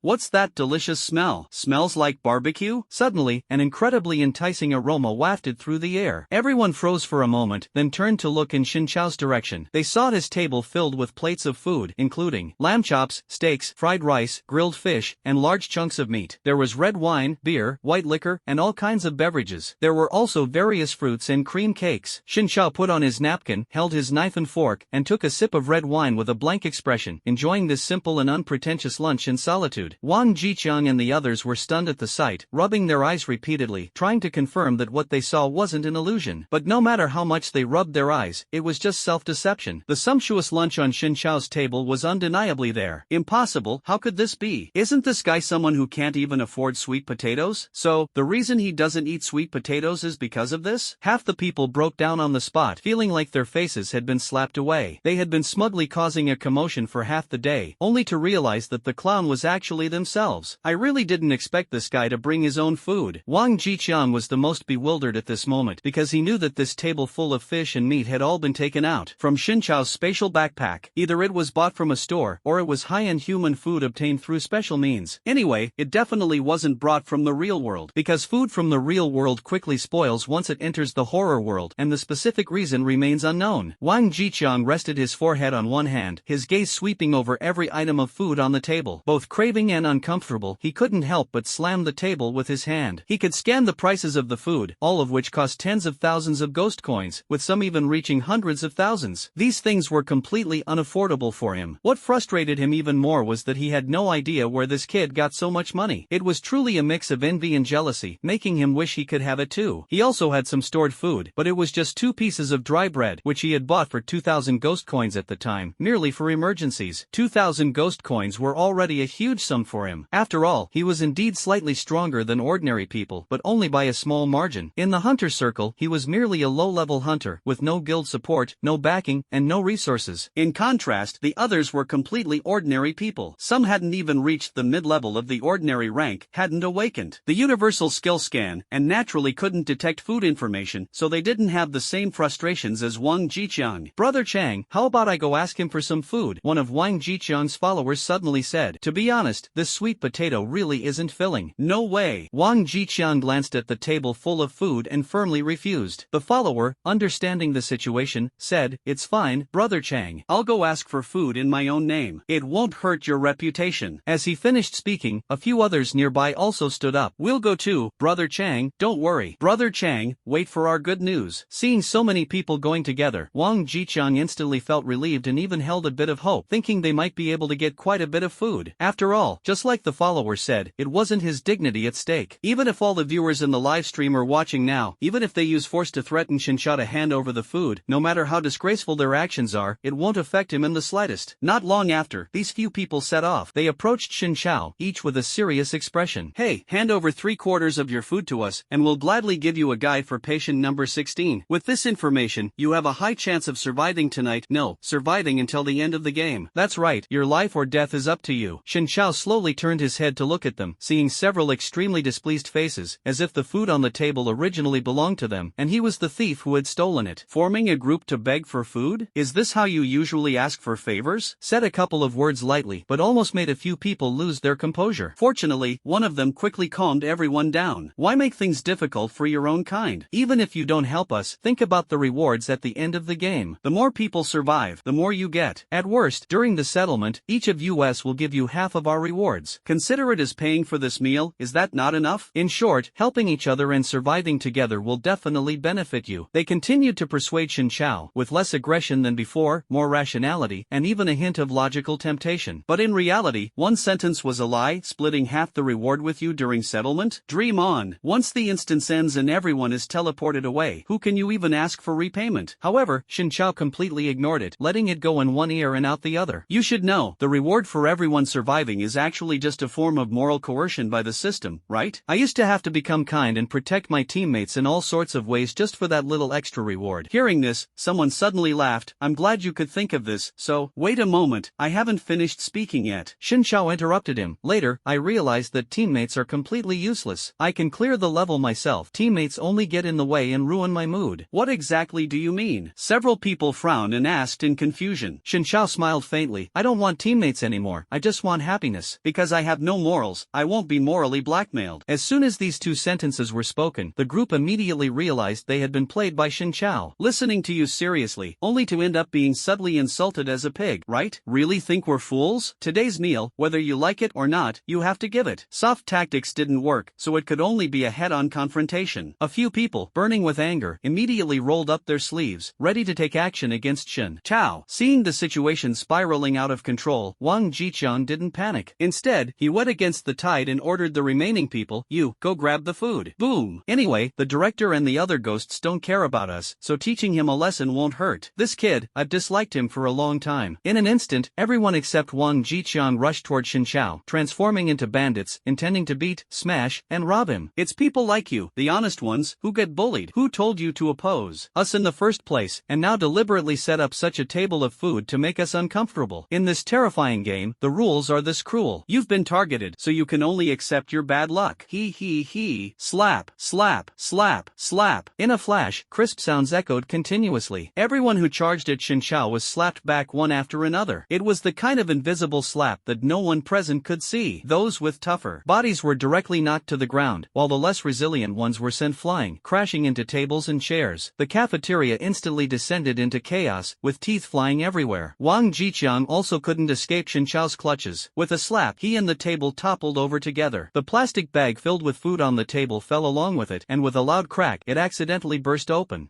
Seeing this scene, Wang Jiqiang's sense of pain was instantly forgotten. He held his head with both hands, his eyes almost popping out, and instinctively grabbed the broken plastic bag, trying to save the last bit of food. However, his hands were covered in sticky, foul-smelling soup, and the food still spilled all over the floor. This time, Wang Jiqiang truly lost both his wife and his troops, regretting it deeply, almost slapping himself a few times. "I just got the food. It took me so much effort to gather a whole bag. It was all messed up by that invisible invisible ghost. And I wasn't even speaking that loudly just now, so why did I get slapped? That's right, Wang Jiqiang had no idea that all of this was caused by Shinchao himself. Instead, he completely shifted the blame onto the invisible ghost fabricated by Shinchao. Not only that, but the others also thought of the invisible ghost, covering their mouths and not daring to breathe, quietly returning to their seats. No one was willing to believe that Shinchao was the mastermind behind it all. At this moment, Shinchao was hiding under the table, holding his head with both hands, his face full of terror, muttering repeatedly, "I'm sorry, I'm sorry." This acting was truly Oscar-worthy. No one would ever suspect him. Not far away, the director saw this scene and was a bit dumbfounded. What's going on? Oh no, what a waste, it's all spilled. Their attention was immediately drawn to the food on the ground, exclaiming about the wastefulness, completely ignoring the people who had been beaten. Because the invisible ghost disrupted Wang Jiqiang and his group's plan, they couldn't make a move against Shinchao for the time being, and could only watch helplessly as he stood back up and continued to enjoy his lunch with delight. After all, the slap was so forceful that even those who hadn't been hit almost got a concussion. As for the ones who had been slapped earlier, they had lost all their teeth, their cheeks were swollen like steamed buns, and they were left half dead. We can't take his food anymore. If we cause more trouble, we'll get slapped by that ghost again. By the way, isn't that ghost supposed to only wander around the hall? Why is it in the cafeteria now? Does it need to eat lunch too? Wang Jiqiang and his group gathered together, whispering to each other, unable to figure out the motives of this invisible ghost. Shinchao stood nearby and could naturally hear their conversation. The content grew increasingly bizarre, with someone even suggesting capturing the leader first and collectively figuring out a way to kill the invisible ghost. Without the invisible ghost, they could feel at ease snatching Shinchao's food. Otherwise, with this layer of protection, they wouldn't dare make a move. Shinchao almost burst out laughing. The guys really seemed desperate. He thought to himself, I know you're anxious, but don't worry, the real show is yet to come. Who knows if this invisible ghost only slaps those who are noisy and rowdy? What if it's in a bad mood and slaps anyone it sees? After lunch, Shinchao left content and at ease. Meanwhile, Wang Jiqiang and his group had no appetite at all. Smelling the lingering aroma of roasted meat in the air, they couldn't help but swallow hard. Not only was the sweet potato hard to swallow, but with all his teeth gone and his cheeks swollen, he couldn't eat even if he wanted to. Exclamation point. That guy, does he still have some leftovers? Someone suddenly stared at Shinchao's dining table, widened their eyes, and said. As soon as these words were spoken, everyone, including Wang Jiqiang, tacitly understood and secretly had the same thought in their hearts. Although this matter was particularly embarrassing, even more so than begging, he really wanted to see if there was any leftover food on the table. Picking up some leftovers would be fine, even if his teeth weren't great. Eating something flavorful would at least improve his mood a little. Keep your voice down, go slower. Don't let that guy notice, or he'll make fun of us. Even while doing something so shameful, Wang Jiqiang didn't forget to maintain organizational discipline. A group of people sneaked over to the table and began scavenging for leftovers. As a result, they ended up picking up nothing at all. All they found were used napkins and empty bottles, not even a single bone or grain of rice in sight. Everyone immediately felt overwhelmed, torn between wanting to cry and wanting to curse. Could this guy be any more heartless? He clearly knew they were coming to scavenge leftovers, yet he deliberately cleaned up all the trash. You really are a paragon of virtue. A few people hesitated for a long time before finally stuffing those napkins and empty bottles into their pockets in silence. The rest were left empty-handed, forced to stare helplessly at the meal they had prepared for the patient. Stealing a bite was out of the question, they weren't that reckless. Forget eating a mouthful, even getting close enough to sniff it would make them gag. The key issue was that not only were the people left without food, but it seemed even the ghosts had nothing to eat. Everything had been taken by Wang Jiqiang and scattered on the ground. Suddenly, everyone felt this guy was completely unreliable. With only half a bowl of rice per person, how were they supposed to explain this when they got back? The more they thought about it, the more hopeless they felt. For a moment, no one dared to return to the ward, fearing that if they hadn't fed the patient enough, the other party might do something to them again. Hey, I haven't asked you yet. How's the patient on your side? It's too hard. Right off the bat, it asked me to tell it 1,001 stories. My throat's inflamed from all the talking. My patient in room 3 is like an idiot. No matter what I ask, it doesn't respond. Its mouth is crooked, its eyes are askew, and it's drooling. You're still doing okay. My number 11 was peeing and pooping everywhere, almost disgusted me to death. That number 14 was completely different from what the guide said. I almost messed up. I'm taking care of number 6. It was crying all morning about being starving to death. I'm really panicking now. A group of people shared their morning experiences of taking care of patients, like patients exchanging stories. Each wore a troubled expression, and instead of feeling relieved, their mood grew even heavier. Alright, stop chatting, finish your lunch and quickly deliver the patient's meal. After chatting for just a few minutes, the director directly interrupted them and urged them. Everyone fell silent, lowered their heads, and left the cafeteria with the meals. Returning to the ward, Xin Chao glanced at the merman on the bed, his eyes red, clearly having secretly cried earlier. Without saying a word, Xin Chao continued lying on the bed and took out a novel. Little toy, on the rooftop. The merman suddenly spoke, his voice hoarse and weak. Xin Chao instantly jumped off the bed, rushed to the window, and climbed out directly. The merman was momentarily stunned. On the rooftop, Xin Chao immediately found the merman's little toy among the irregular tiles, a staff wedged in a crack between the bricks. Its length was similar to the previous living water staff, and its color and shape were also quite alike. Xin Chao curiously scanned it. Flood staff, Spectre-level weapon. Once bound to the user, the skill Flood LV-20 can be learned. Flood LV-20 summons a massive flood to advance in one direction, covering a distance of approximately 20 kilometers. Deals 2000% damage to buildings and 2000% damage to living beings, sweeping them into the water. The current flood staff has already been bound to someone. After reading this, Xin Chao couldn't help but exclaim, "Goodness, the culprit has been found, hasn't it?" Calling it a little toy, this is clearly something for adults. Carefully thinking about it, it's truly a win-win situation, killing two birds with one stone. Not only can the task be completed, but a great treasure can also be picked up. A ghost-level weapon with extremely high base attack power, just using it to knock out ghosts could wipe them all out in one go. Moreover, binding it grants a skill similar in nature to the Terminator set. The key is that this skill is extraordinary. At just level 20, its damage can reach 2000%. With a wide range, long range, and immense destructive power, it's definitely an advanced skill. With it, even without fighting, it can be brought back, endlessly circling the fish pond. As for it already being bound to someone, Xin Chao isn't worried about not finding them. The binder must be a merman, after all, this is its toy. It's naturally mischievous, so how could this staff in its hands lead to a good outcome? It's like confirming the right person at first glance. The fact that it hasn't flooded the mental hospital is already a miracle. Flood source detected, flood staff, hidden mission step 1 completed. Step 2, kill the current binder of the flood staff. The system prompt sounded again. Already on my way, no need for you to say it, I've known for a long time. Xin Chao smiled faintly and drew the flood staff. Leaping down from the rooftop, he flipped back into the window. I don't want this toy anymore, you can have it. The merman glanced at the flood staff in Xin Chao's hand. Xin Chao casually said thank you, but secretly thought to himself, I wasn't planning to return it to you anyway. The merman suddenly remembered something. Oh, right, come here, I'll tell you the incantation. This way, you can use this staff to unleash powerful skills. Xin Chao paused for a moment, watching the merman as it spoke, catching a subtle expression on its face. It was a hint of slyness and malice. Clearly, this guy asking him to come closer was definitely up to no good. What mnemonic? It's all a facade. It's not like it doesn't know how to use this thing. Such determination, huh? Starving like this and still thinking about counterattacking me? Forget it, you'll be gone soon anyway. Letting you ambush me once won't matter. Xin Chao greeted with a smile and walked over. Sure enough, just as they got close, the merman erupted, suddenly jumping up and shouting, Staff, unleash the flood. Drown this idiot for me. Not only did he shout, but he also cursed Xin Chao. This was immediately followed by a burst of arrogant laughter. Xin Chao instantly caught the strong ghostly aura emanating from the staff. He put on a, "Are you serious?" expression, and with quick reflexes, directly shoved the staff into the merman's mouth. Ugh. The fishman's mouth was instantly stretched wide open, emitting indistinct sounds. The next moment, there was a loud splash. Raging floodwaters poured directly into the fishman's mouth, drinking rivers, and swallowing seas. The fishman rolled his eyes on the spot, his belly swelling visibly at an astonishing speed. It felt like it was about to explode at any moment. I can only be thankful that it's a murloc, with a naturally unique constitution that allows it to quickly digest some of the water. After finishing the skill release, Xin Chao drew out his staff. The murloc collapsed back onto the bed, burping incessantly. Not a single drop was spilled, it all went in. Full now, right? Not hungry anymore, right? Xin Chao asked warmly with a smile. The merman looked helpless and said nothing. He was forced into a daze, but his mind was actually still clear. It's over, completely over. After much deliberation, he came up with his final trump card, played it, but it still had no effect. Originally thought that no matter how fast it reacted, it couldn't possibly escape this move. The sudden flood was enough to sweep it away and tear it to shreds. However, it was, after all, a merman, capable of surviving in the flood without trading one life for another. Unexpectedly, this guy actually managed to escape using this method. Simply a demon, truly a devil. The director must have lost their mind. How could they choose a lunatic to take care of me? Why not let this lunatic go torment other patients? I'm sorry, I was wrong. If there is a next life, I will definitely eat well, take care of my health, and never cause trouble. Goodbye, everyone. Thinking of this, the merman turned over in bed, deliberately fell off, and landed on the floor full of nails. His stomach was punctured on the spot, and blood and water gushed out instantly, leaving him completely dead. Xin Chao saw this scene and frowned slightly. In such a hurry to leave? Reached out to pick up the merman, glanced at it, and casually tossed it back onto the bed. To describe describe it elegantly in 4 characters, it would be sashimi. Experience points gained from Merman, 150,000. Mission complete, the binder of the flood staff is dead. Step 3, try to resolve the follow-up events at the mental hospital. I really didn't expect this fishman to be worth so many experience points. So, does that mean the other patients are also worth 150,000? Plus the director, this boss might be worth even more. Plus the clearance rewards, isn't the experience points over 3 million in one go? So profitable, it's making my hands go numb. Glancing at the new task content, Shinchao hesitated. Follow-up event? Besides killing ghosts, what else could there be? Forget it, let's wait a bit longer. What if it triggers another task? Thinking that since he was already here, staying for 2 days wouldn't hurt, Shinchao decided to wait until evening to go out and take a look. Patient 16 has been taken care of, so it's time to look after the other patients. There's nothing wrong with that, right? Dinner time. It's time to serve the patients their meals. Approaching 6 o'clock, the director's voice echoed in the corridor. Shinchao closed the second volume of The Witch's Fall and got out of bed. What should I eat? Bang! Thinking about it, he opened the store and scrolled to the food section. A variety of exquisite foods were displayed before his eyes. The lowest price was 500 ghost coins, while the most expensive reached an astonishing 300,000. The prices were extremely high, but to Shinchao, this amount of money was nothing. Purchase successful, triggered old acquaintance, enjoyed a 40% discount this time, spent 450,000 ghost coins. After buying all the food, the old acquaintance mechanism was triggered again. However, this time it wasn't completely free but came with a discount. Great, I finally managed to spend some money. Shinchao clapped his hands on the spot and let out a sigh of relief. Having tens of millions of ghost coins in your pocket but being unable to spend them, can you understand this pain? Carrying a sumptuous dinner, Shinchao left the ward and headed toward the cafeteria. Squeak! Not long after Shinchao left, the door to the ward was gently pushed open, and the director quietly walked in. Number 16? Fell asleep? He greeted with a cheerful smile. This time, talking to the merman behind Shinchao's back was purely to resolve the doubts in his heart. Didn't you refuse to tell me how you became friends with the merman? I might as well ask the person involved directly. Humph, you little rascal. The dean was in a fairly good mood, even considering hiring Shinchao long-term, giving him a raise, and making him the exclusive caretaker of number 16. After all, no one could befriend number 16, but you could. It's practically more impressive than a miracle. Since they become friends, naturally, it would help stabilize its emotions in the future and cause less trouble. The key point is that it hasn't scared this guy off yet, so how could they let him leave so easily? Number 16, it's me, the dean. What are you doing? Why aren't you speaking?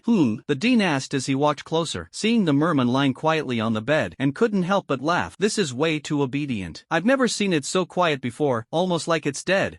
Excellent, it seems that kid has trained it well. He must have some tricks up his sleeve. I need to learn from him properly. Stop playing dead. Are you still trying to prank me? Just scattering a few nails on the ground? This isn't as impressive as your previous pranks. The dean nudged the fishman, intending to mock him further, but suddenly his smile froze, and a look of confusion appeared on his face. Why is its body so cold? Is it a cold? No, that's not it. He instinctively turned the merman over and immediately saw it covered in nails, its eyes almost falling out, emitting a choking sound. Number 16 wasn't pretending to be dead, it was truly dead. This doesn't make sense. Weren't they supposed to get along really well, even calling each other brothers? I asked you to take care of the patient and you ended up sending them away? The dean was holding his head at this moment, filled not only with shock but also with utter confusion. Fine, even if you really sent it away, how exactly did you do it? Number 16's strength is second only to mine, and it actually lost to that kid? Could it be that it accidentally killed itself? What's wrong, Dean? Suddenly, a questioning voice came from behind, and the dean felt a chill, his body trembling violently. Turning around, it was Shinchao. Without much thought, his anger erupted instantly. You brat, I've been looking for you. Is this how you take care of patients? The dean directly grabbed Shinchao by the collar. So you're saying that becoming your good friend means they're doomed to not survive a day? Yes, and no. Shinchao nodded and then shook his head, his expression calm and indifferent. I just wanted to have a nice dinner, but ended up running into the dean doing a dorm inspection, and he discovered the secret. What should I do now? Should I deal with the dean too to cover up the truth? Would doing so affect the mission trigger? After all, he's considered the core NPC of this instance, right? Let's try tying him up first. I've never tried kidnapping before, might as well add some excitement. What the heck is this? Yes and no? Do you think I'm stupid? The dean's roar interrupted Shinchao's train of thought. Dean, hasn't number 16 always been causing trouble for you? And it doesn't help you with anything either. If I send it away, wouldn't that free both you and me? It's a win-win, Shinchao explained earnestly, but in reality, he was probing, trying to uncover hidden elements. After all, the director has been taking care of these patients without asking for anything in return. There must be a reason, right? There has to be a reasonable explanation, right? It. The director was stunned after hearing this. So reasonable, I have no words to refute. Although this does solve the problem at its root, after all, it's my patient. I've cared for them for so long, and feelings have grown deep. Don't give me those high-sounding excuses. I was originally planning to promote you from a temp to a full-time employee, but instead, you pulled this stunt on me. The director shook Shin Chao vigorously, roaring in anger. He had to give him a good lesson. Moreover, hitting someone can also be considered a form of intimidation, and it will surely fulfill his wish. Just as Shin Chao was about to speak, the director suddenly swung his fist and struck. Shin Chao neither dodged nor defended himself, taking the punch head-on. This was entirely intentional. Permanent position? Does our hospital still have any openings? Is a bachelor's degree acceptable? He even leisurely joked a couple of times. The dean completely ignored Shin Chao's nonsense at this moment because he felt a burning pain coming from his fist. Hurriedly lowering his head to look, he saw that his fist had been cut with several deep gashes by some hard object, with blood quickly dripping down. He was stunned and looked up, staring at Shin Chao. All right. Shin Chao was completely unharmed, his expression utterly innocent, as if his gaze was telling him, this has nothing to do with me. Then, Shin Chao gently put him down. The dean was so angry that he was gasping for breath on the spot. It hurt so much. He kept blowing on the wound while hopping around, his actions extremely comical. The dean had no idea that this punch had actually landed on Shin Chao's Terminator armor. Hitting the armor is almost like hitting marble. Moreover, the armor comes with a 40% damage reflection effect. It can be said that not breaking his fingers with this punch is considered lucky. The dean remained silent, deeply shocked inside. Does this guy have diamonds embedded in his face? How can it be so hard and angular? It's the first time I've seen someone injure a hand with their face. This is utterly absurd. Director, why don't you take a break? No offense, it's just that you're too noisy, Shin Chao said with concern. Before the dean could react, Shin Chao swung his hand back and slapped him. Smack! He was hit so hard that he spun in place and flew into the air, spinning several times before crashing heavily to the ground and passing out. Got used to it, always wanting to slap me in the face. But this trick works pretty well, even if it's not as cool as throwing a punch. With a self-deprecating remark, Shin Chao tied up the director tightly and threw him into the ward. Then, he pulled out a concealed weapon from his backpack, a large stone, and gently blocked the door with it. Patting the dust off his hands, Shin Chao headed towards the cafeteria. When he arrived at the cafeteria, Shin Chao found that he was the first to arrive. He took out the simple dinner he had just bought and ate for about 5 minutes before others started arriving one after another. The first to arrive was Wang Jiqiang. At this moment, he frowned deeply and slowly sat down. The white tank top he was wearing had already been torn, but he himself was uninjured. How is that possible? He muttered something, which Shin Chao heard but couldn't understand. Others didn't look so good. Some had bruises and swollen faces, while others were covered in an unknown brown liquid. Some were missing an arm, their faces pale as they clutched their blood-soaked limbs. There were even some who seemed absurdly out of sorts, occasionally laughing maniacally. Everyone looked as if they had endured 40 years of hardship. Missing a few people. Shin Chao counted and found that compared to last time, 2 people were missing. Ah choo! It was obvious that they were the patients who had been starved and sent away. The bodies were probably eaten. After all, ghosts can't resist meat. But it's quite impressive. Originally, everyone was slapped by the invisible ghost, and then their bodies and minds suffered a second blow. The fact that so many survived is simply a miracle. In that case, no one will be taking care of those 2 patients. Doesn't that mean I can help take care of them? Suddenly thinking of this, Shin Chao's face revealed a perverse smile. That is genuine care, I can guarantee it. How is that possible? Wang Jiqiang glanced at his disheveled subordinate and muttered another sentence. Alright then, this guide must be wrong. Could it be a fake guide made up by someone? Normally, on the first day, apart from patient 16, the other patients wouldn't act excessively toward them. Even if the food portions are insufficient, each patient would give them one chance, hoping for better performance next time. But now it seems that almost everyone got beaten up, suffering injuries of varying degrees. 2 others haven't shown up, and it's likely they're dead. They weren't given any chance at all. Even number 7, whom Wang Jiqiang was looking after, though he wasn't physically harmed, faced extreme dissatisfaction and was verbally insulted a few times. The guide clearly states that number 7 is gentle and considerate, never making things difficult for others. Something's wrong, very wrong. The difficulty must have been adjusted. Wang Jiqiang's thoughts were correct. From the moment Shin Chao stepped into the instance, the overall difficulty doubled. All the NPC's attributes, behaviors, and personalities had been quietly altered. However, Shin Chao didn't care about any of this. After all, the difficulty level was simply too low to even feel significant. At this moment, the group was not gathered around Wang Jiqiang but had split into several factions, forming cliques. Everyone was silent, completely giving up. Injured and starving, their morale had utterly collapsed. They couldn't even muster a full set of teeth, so who would bother to say another word? The key issue was that they no longer dared to trust Wang Jiqiang. The intel that bastard provided was all fake. They had to bear all the suffering devouring in the end, while he acted as if nothing had happened, still able to think calmly. Watching Shinchao feasting over there, the group could only quench their thirst by imagining it, which only made them thirstier. Why does this guy still have so much delicious food? And he's devouring it right in front of us? He's clearly taking care of the most dangerous number 16. Why is it that we worked so hard together, studied strategies for ages, and gave it our all, only to end up with nothing to show for it? The more we think about it, the angrier we get. Someone is so furious they're trembling all over, almost on the verge of a stroke. Another person suddenly has an epiphany and slowly walks toward Shinchao. Standing in front of Shinchao, neither side says a word. Shinchao acts as if he doesn't see them and continues to feast heartily. Boss, I'm sorry. Finally, someone speaks. I get it now. There's no invisible ghost at all. It was you who slapped us. Halfway through the conversation, seeing Shinchao's brows slightly furrow, the person quickly shut up, regretting it deeply, cursing himself in his heart. Why did I say that? Am I an idiot? Looks like you guys are the ones from the back row. Shinchao recognized their identities. When he slapped that young man, he knew a few people had seen it. But so what if you exposed me? Planning to publicly punish me? Let your boss take the opportunity to get rid of me? Shinchao glanced at Wang Jiqiang. This boss is really unreliable. Exactly, it's because he's unreliable that we came to you. Another person quickly chimed in, and the others nodded in agreement. Shinchao revealed a slight smile. You get what I mean, right? Over the years, I've seen plenty of fence-sitters. My usual response is to let them be, watching as they grow increasingly anxious, and laughing as they flail around like clowns. We're not asking for protection, we just want to get some strategy guides from you. Since you weren't harmed at all by number 16, you must know this instance like the back of your hand. If you can help us survive and return to reality, we will definitely visit to express our gratitude. Several people tried to persuade him earnestly for a long time, but Shinchao didn't respond at all. However, they didn't lose heart, and continued to offer various conditions, even going so far as to propose using cars, houses, and their daughters as collateral. Shinchao suddenly raised his hand. Wait a moment, stop for now. Boss, have you agreed? The middle-aged woman who offered her daughter as collateral immediately laughed. My daughter is very beautiful, just started college, and is about your age. Want to see a photo? Alright. No, you misunderstood. To be honest, your daughter might not even be as appealing as this chicken leg. Shinchao finished explaining and continued to ask, what's your internal strategy? I'm quite curious. The group's eyes lit up, thinking this was an opportunity given by the expert, and they eagerly shared all the strategies they had heard from Wang Jiqiang with Shinchao. Shinchao nodded, remembering a few interesting points. Some patients, due to extreme hunger, would go out to forage for food, triggering the hide-and-seek mode. If the patient you are taking care of has a high enough favorability level, they will protect you. Otherwise, you can only run and hide in places where they can't see you until the game ends. The director is a sinister guy, and his identity is said to be fake. Never go to the third floor, as you will almost certainly be ambushed by something. The two who died in your team, which patients were they taking care of? Shinchao asked casually. It should have been number 13 and number 6. Several people responded. Alright, I'll remember that. Shinchao nodded and continued eating and drinking. Several people smiled as they watched Shinchao. At first, they could still smile, but after watching for 2 minutes, their smiles gradually froze. They exchanged glances, and their expressions suddenly became identical. Why are you still eating? Shouldn't you say something? This doesn't seem right, does it? We've told you everything you need to know. Is this killing the donkey after it has done the grinding? What are you all still looking at? Go back. Shinchao looked at them seriously and said. Before anyone could speak, he explained further. I was just asking casually. What did you think I was going to do? Several people were dumbfounded on the spot, suddenly realizing. Damn it, we were played like fools. So insidious? Wang Jiqiang tricked us, and you tricked us too? We just want to survive, is that so wrong? Originally, they lost control of their emotions and wanted to point at Shinchao's nose and curse him out. But when they saw him scratching his palm, they immediately panicked, quickly covered their faces, and turned to run away. At the moment they looked back, they were already crying with grievance all over their faces. Hey, aren't you going to get your meals? Several ghost chefs shouted impatiently at the crowd. At the same time, a doubt arose in their hearts. Where's the director? Logically, he should have been the first to arrive at the cafeteria. Wang Jiqiang heard this and immediately got up, quickly running toward the window. His speed was astonishing, as he had already reached the peak of ordinary level strength. Even if someone reacted faster and ran ahead, it only took 2 seconds for Wang Jiqiang to catch up. Give me enough for 3 people. Wang Jiqiang held a bowl in one hand while pulling out a plastic bag to make his request. Why should I? The ghost chef frowned and questioned. Wang Jiqiang immediately explained. Because 2 volunteers have already died. The ghost chef let out an O and served him 3 portions of food that were even stickier than before. Just as Wang Jiqiang picked up the bowl, someone nearby suddenly stepped forward and snatched the food. Instinctively, Wang Jiqiang quickly dodged to the side. Immediately afterward, several more people rushed at him from behind and the sides, colliding with him and surrounding him completely. Clatter! The bowl full of food instantly spilled all over the ground. Wang Jiqiang held his head with both hands and let out a suffocated curse. Damn it, are you trying to rebel or what? That's right, we're rebelling. So what? We just don't want you to get the food. The two sides cursed at each other, shoved each other, and quickly ended up in a brawl. Before long, Wang Jiqiang had knocked down several people one by one, leaving them sprawled on the ground in disarray. Xin Chao watched the scene while sipping his drink with great interest. The food was delicious, but the spectacle was even more entertaining. At this point, no one else dared to make a sound. Clearly, Wang Jiqiang had no intention of pretending anymore. He was using his strength to crush them outright and blatantly snatch their food. They weren't foolish, those few people had brought this upon themselves. Wang Jiqiang was at the peak of the ordinary level, and a single kick from him could easily cause fractures. Yet they still harbored delusions of challenging him? Utterly ridiculous. 1, 2, 3, make it 5 portions. Wang Jiqiang counted the people on the ground and said to the ghost chef. The ghost chef immediately burst into laughter. Kid, you sure know the rules. Been here before? No, but I've long heard of this place's reputation. Wang Jiqiang responded with a smile. Then I'll make you an extra portion, but can you let us collect some fresh ingredients? The ghost chef glanced at the people on the ground and proposed a deal. Wang Jiqiang nodded decisively. Such behavior was in serious contradiction to his earlier promise of I will lead everyone out alive, but there was no other way. If the instance didn't have a bug, the difficulty would increase significantly, and he didn't want to take this path either. Presumably, this scene is being broadcast live, watched by millions of fans. The fans aren't foolish, they will surely understand his helplessness and will definitely support him afterward, without unfollowing him because of this. Even if some do unfollow, it doesn't matter, life is the most important thing. After all, they are just fans, they can't take a bullet for him. At this moment, two ghostly chefs came out, cheerfully dragging the fallen person back to the kitchen. Everyone, I, Wang, take responsibility for my actions. I'll stop here and guarantee not to take a single meal from unrelated people. Everyone, come and get your food. Holding 5 bowls of rice, Wang Jiqiang solemnly addressed the crowd. Then, he picked out a few of the people he trusted the most from the group, pulled them aside, and had a quiet discussion. Afterward, he reassembled a small team. Wang Jiqiang did this, of course, to keep a few scapegoats by his side. In case of an emergency, he could sell them out in time to buy himself a chance to escape. Of course, these scapegoats were also Wang Jiqiang's loyal fans. They didn't think much of it and instead felt proud, believing that Brother Chang didn't look down on them and that they could rely on him to live well. Soon, the others finished their meals one after another and left the cafeteria. After all, staying there wouldn't get them a free dinner. More importantly, seeing two heavyweight figures like Wang Jiqiang and Xin Chao made everyone feel uneasy. Xin Chao had almost finished eating and was about to clean up the table when he saw Wang Jiqiang and his group walking over. Kid, I don't know what your identity is, nor do I know where your food comes from, but don't get too cocky. You're covered in death flags right now, understand? Wang Jiqiang's face carried a mocking expression. Xin Chao shook his head, his demeanor calm. I don't understand, could you explain? Ha, sure. Not to mention you're taking care of number 16, who could kill you at any moment. I know you're close to the director. I don't know much about strategies regarding the director, but I do know one thing. Anyone targeted by that old schemer can't escape, and there's absolutely no good ending for them. Lastly, there will definitely be a patient riot tonight. After all, I just killed so many people earlier, and with no one taking care of the patients' meals, the riot will naturally happen sooner. The number 16 you're taking care of can't build any goodwill, so when other patients come for you, number 16 won't help you. Instead, they'll side with them. So, I suggest you don't go back to the ward later. Find some corner to hide in, haha. Wang Jiqiang spoke, laughing unscrupulously, and the lackeys beside him followed with hearty laughter. His reminder to Xin Chao was by no means a sign of madness but a calculated move to strike at his heart. After all, he was 100% certain Xin Chao wouldn't survive the night. Otherwise, who would be so foolish? He was already assigned to take care of room 16, yet he deliberately drew the director's attention. Coupled with the patient riot, it would be a miracle if he wasn't torn into 8 pieces by then. Did he naively think that 2 negatives would make a positive? Beware of the invisible ghost. Xin Chao suddenly gave a warning. Wang Jiqiang and his group immediately froze, their laughter halting as they instinctively covered their mouths. Xin Chao held back a smile and said, "Finish talking?" Wang Jiqiang and the others obediently nodded. "Then I'm leaving." Xin Chao picked up the trash and got up to leave, not forgetting to turn back and add, "Thanks for the reminder, otherwise I wouldn't have known how I was going to die tonight. To be honest, I really don't want to go back to the ward tonight. I want to take a walk outside, it's too stuffy staying indoors." Hearing this, Wang Jiqiang and the others were momentarily stunned, even half-doubting his words. After all, his tone was too normal, not at all like he was bragging. "Brother Chang, I seriously suspect this guy already has a mental illness. Next time we meet, it's better to keep our distance. Don't let him suddenly pull out a knife and stab us." "Oh, wait, there probably won't be a next time." The lackeys lackeys whispered among themselves. Wang Jiqiang said nothing, bowing his head to inspect the store. Hey, where's the food? Why is it all gone? He frowned deeply, his face full of confusion. There's a high chance of a riot tonight, so replenishing energy is essential. I originally planned to buy some tasty food for the cannon fodder to make them more useful later. If the game ends and they're still alive, the extra rewards could help recoup some costs. But the problem is, there's no food at all in the shop, only weapons and equipment. Are we supposed to eat metal? Is this broken dungeon bugged even in the shop? Could it be that kid bought it all? Absolutely impossible. I checked earlier, and the food altogether costs several million ghost coins. No matter how much money he has, it's impossible for him to suddenly have millions of ghost coins, right? Wang Jiqiang quickly thought it over in his mind and then swiftly dismissed the idea. Brother Chang, when are we eating? He asked with a smile. Wang Jiqiang had just agreed to treat everyone to a good meal, and they couldn't wait any longer.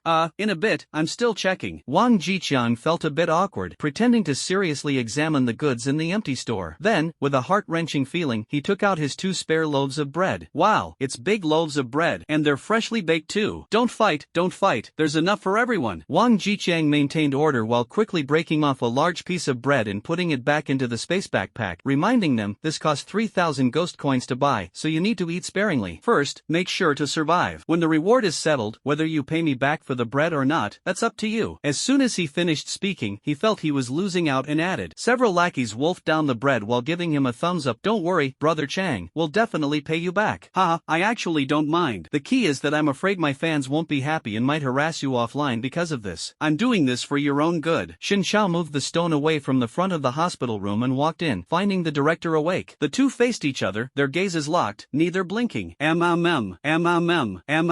The director struggled, kicking and flailing, but his mouth was gagged, preventing him from speaking. Recalling the strategy he had looked into earlier, Xin Xiao remembered that the director's identity was supposedly fake. He scanned him directly. Name, Director. Strength, early stage of evil spirit level. Introduction, appears kinda on the surface but is actually insidious and cunning. Claims to be the director of the Black Forest Psychiatric Hospital. Suffers from severe mental illness and particularly enjoys scaring volunteers excessively, driving them insane, and then locking them in a small dark room to turn them into his patients. Skills, extraordinary strength LV 99, excessive fright LV 30, overwhelming strength LV 50. Dean's exclusive skill, permanently increases attack and defense power by 200%. For every person nearby who has been frightened by it, attack and defense power are further increased by an additional 50%. Excessive fright LV 30, Dean's exclusive skill, as long as someone is frightened, it reduces their mental strength by 20% for 24 hours, and can stack up to 5 layers. Goodness, a healer can't even heal themselves? So the Dean is actually a mental patient too? Hidden so well, I thought he was just a boring guy who likes scaring people, and he even spoke quite normally, unlike the merman, who looks crazy at first glance. As for the skills, both are exclusive to him and seem quite powerful, even capable of stacking buffs. Doesn't seem like a mental patient at all. I can't even create my own skills. Tearing off the tape from the Dean's mouth, he immediately shouted angrily, "You lunatic, what exactly are you trying to do to me? I don't mean anything else, just, do you want to retire?" Xin Zhao asked gently. Retire? You want to force me to retire? Impossible. I will always be the Dean here. No one can make me leave. The Dean immediately retorted. Xin Zhao clicked his tongue, full of disdain. I just looked into your identity, and I feel like you're not the Dean here at all.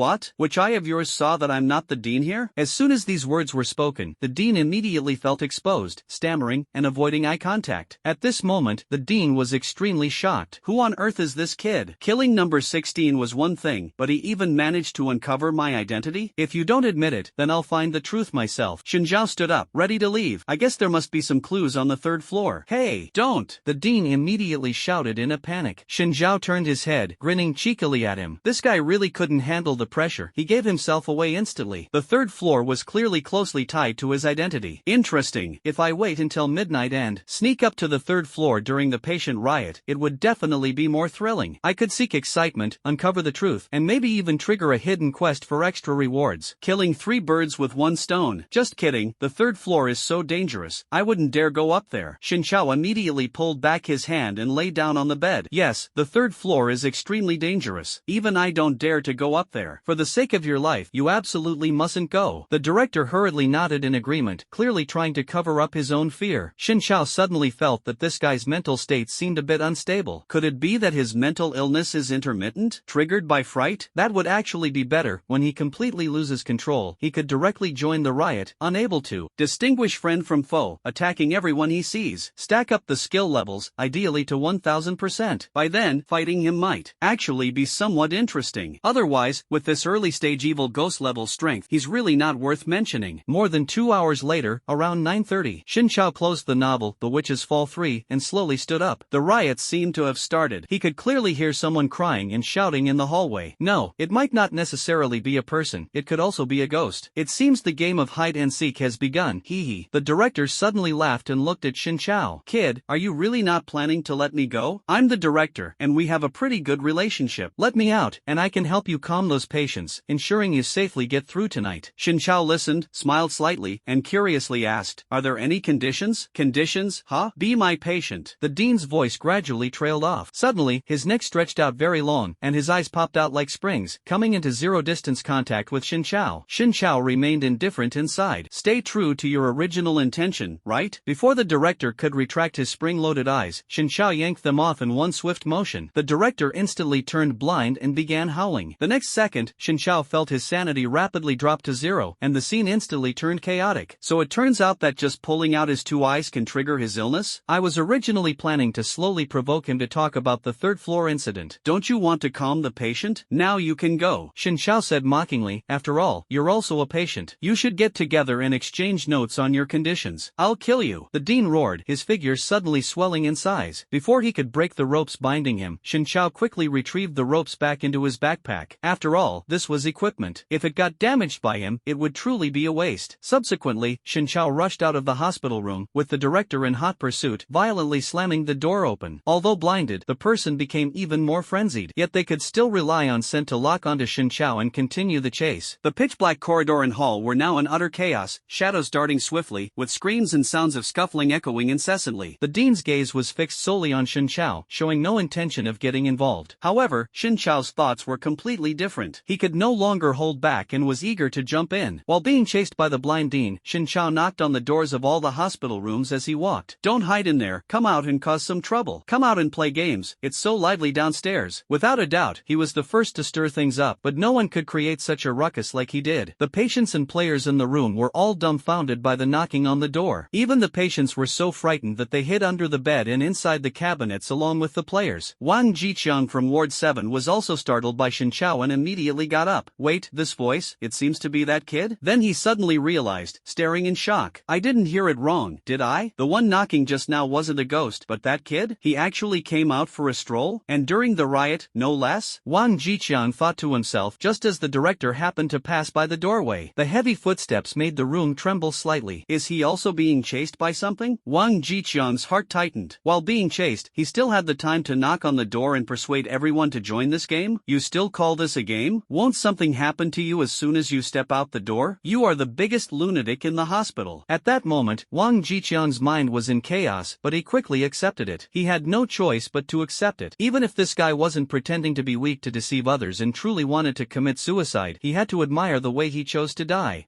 Sister, if someone breaks in later, you have to protect me. I've given you so much food. Coming back to his senses, Wang Jiqiang quickly got up and hid behind patient number 7 as he spoke. At this moment, he wasn't afraid of the other patients but was somewhat scared of that guy instead. Patient number 7 was a woman who looked to be under 30, with features almost indistinguishable from a human, except for her slightly pale complexion. Moreover, her curvaceous figure was so flawless that the hospital gown she wore couldn't conceal it at all. Even in the strategy guide, her keywords were different from other ghosts: pure desire, intellectual, aloof, big sister, 36D. Patient number 7 responded with just one word, her expression calm, eyes fixed on the book resting on her lap without even lifting her head. Wang Jiqiang wiped the sweat off his forehead and clung to her arm, trembling. On the other side, Xin Chao had already led the director downstairs. Downstairs, it was so dark you couldn't see your hand in front of your face. The key issue was that both people and ghosts were present, creating a complex mix of smells. This quickly caused the dean to lose track of Xin Chao. At this moment, Xin Chao activated his night vision and looked toward the hall. The scene before him was nothing short of a parade of 100 ghosts. All kinds of strange-looking ghosts and monsters are smashing, looting, and plundering. Some are short and chubby, spinning like a top. Some have long, thin limbs, resembling lanky ghostly shadows. Some form gangs, while others bite and tear at each other. Some ran around, tearing down houses and removing tiles. Besides ghosts and monsters, there are also players. It seems they were caught by the ghosts and brought here, where they were devoured on the spot. Some took advantage of the chaos to escape, hiding in corners or being chased upstairs by the ghosts. Dean, you're here? Dean, the person taking care of me seems to have died, so I had to come out to find food. Dean, do you have any food? Share a bit with us, this little bit of meat isn't enough to eat. Come on, Dean, I'll tear off a leg for you to eat. The patients saw the director and gathered around, some apologizing, some begging, and some flattering. Logically, the director should have calmed the first wave of unrest and ignored the second, leaving the players to fend for themselves. However, the director was no longer the director of the past. No one knew that the director had completely lost his sanity and could no longer see any patients.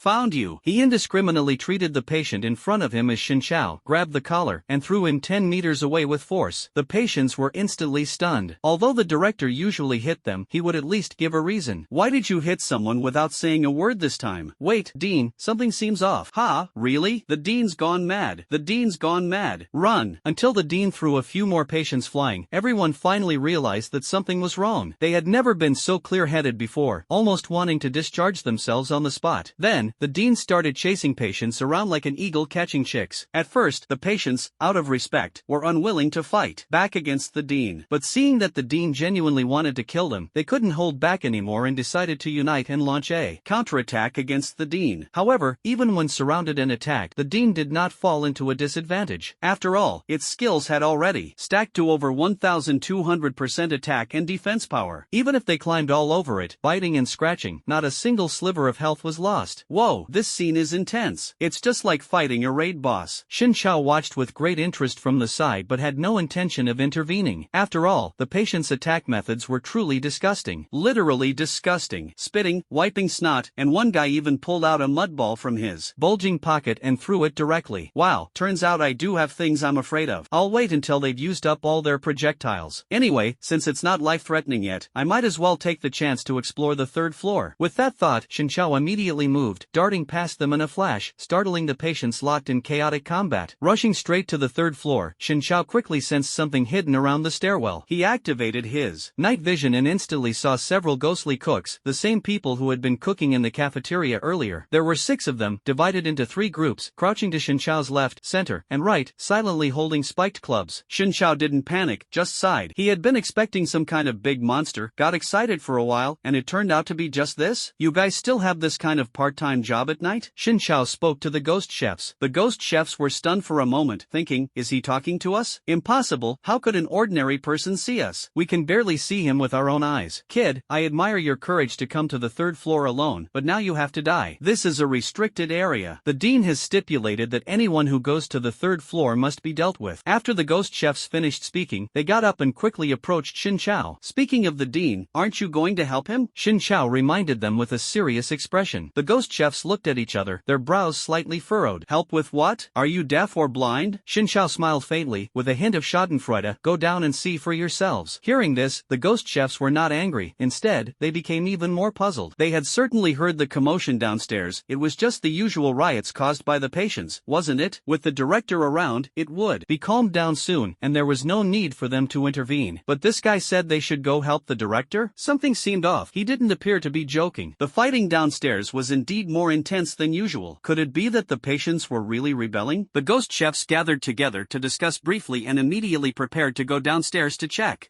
I'll go down with you, and I definitely won't take advantage of any loopholes. Just as he was about to speak, Shin Chao consciously followed them, greeting them with a smile. Just like that, the ghostly cooks quickly made their way to the first floor and flipped the main switch in the hall. With a bang, the entire psychiatric hospital was instantly lit up as bright as day. Afterward, they saw the scene of the patients surrounding and attacking the director. Rebellion. There's really a rebellion. Quick, go help the Dean. Thank you. The ghost chefs were shocked, raised their spiked clubs, and rushed into the crowd, instantly shielding the Dean. Dean, we're here. Are you alright? Hey, what the heck? Dean, why are you hitting me? Did the Dean have a relapse? Forgot to take his meds today?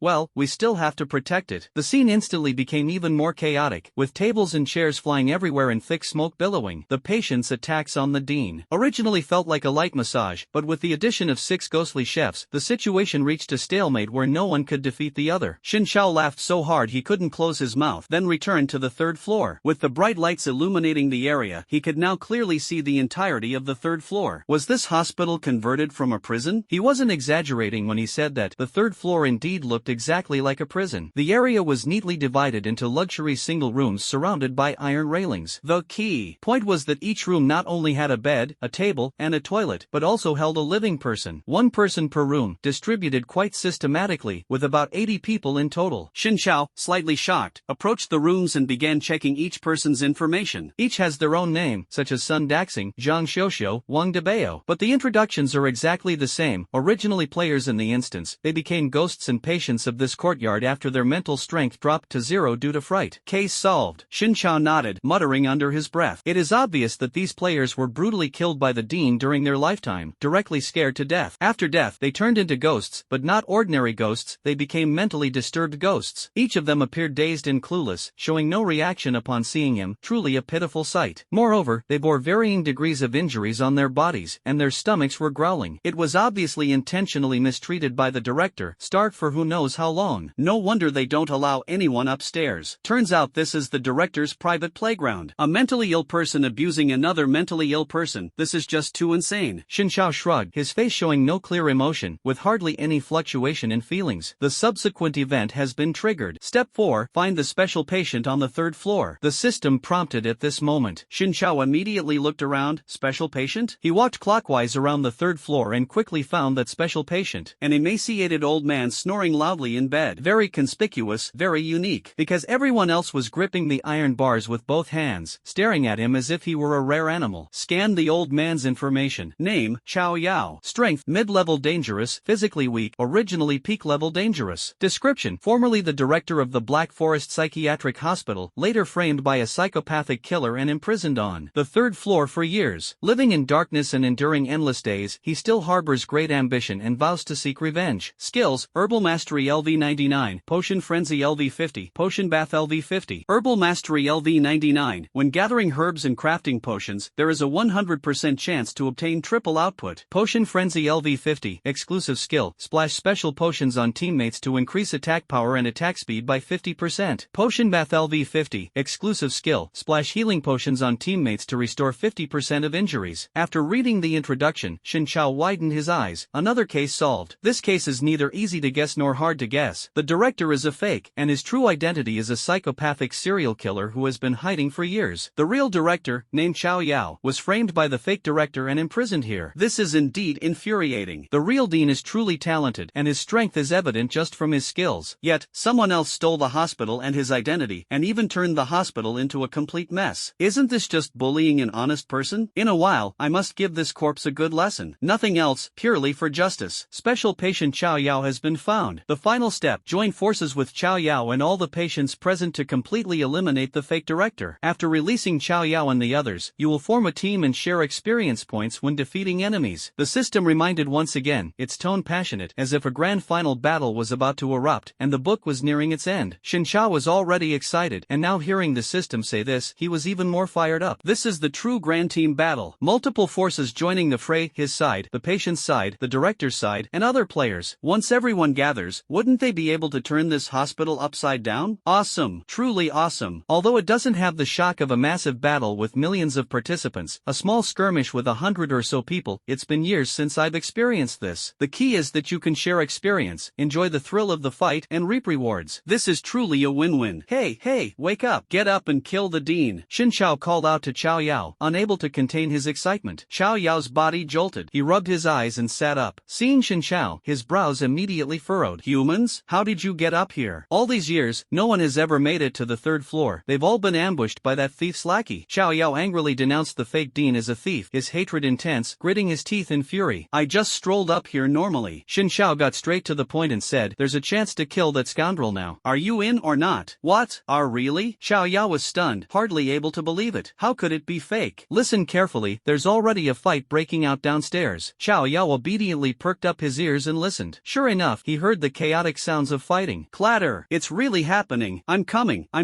Suddenly, he remembered something and said awkwardly, but how do I get out? I need a key too. Before the words were finished, Xin Chao suddenly yanked the door open. Chao Yao was stunned for 3 seconds before slowly walking out of the private room. Divine being. This is great. Now there's really a chance for revenge. Do you have any materials on hand? How about making some potions? Xin Chao asked. After all, the fight was about to start. Although Chao Yao wasn't exactly a secondary carry, he was still a support. Not taking advantage of his skills to gain some benefits would indeed make him feel too insignificant.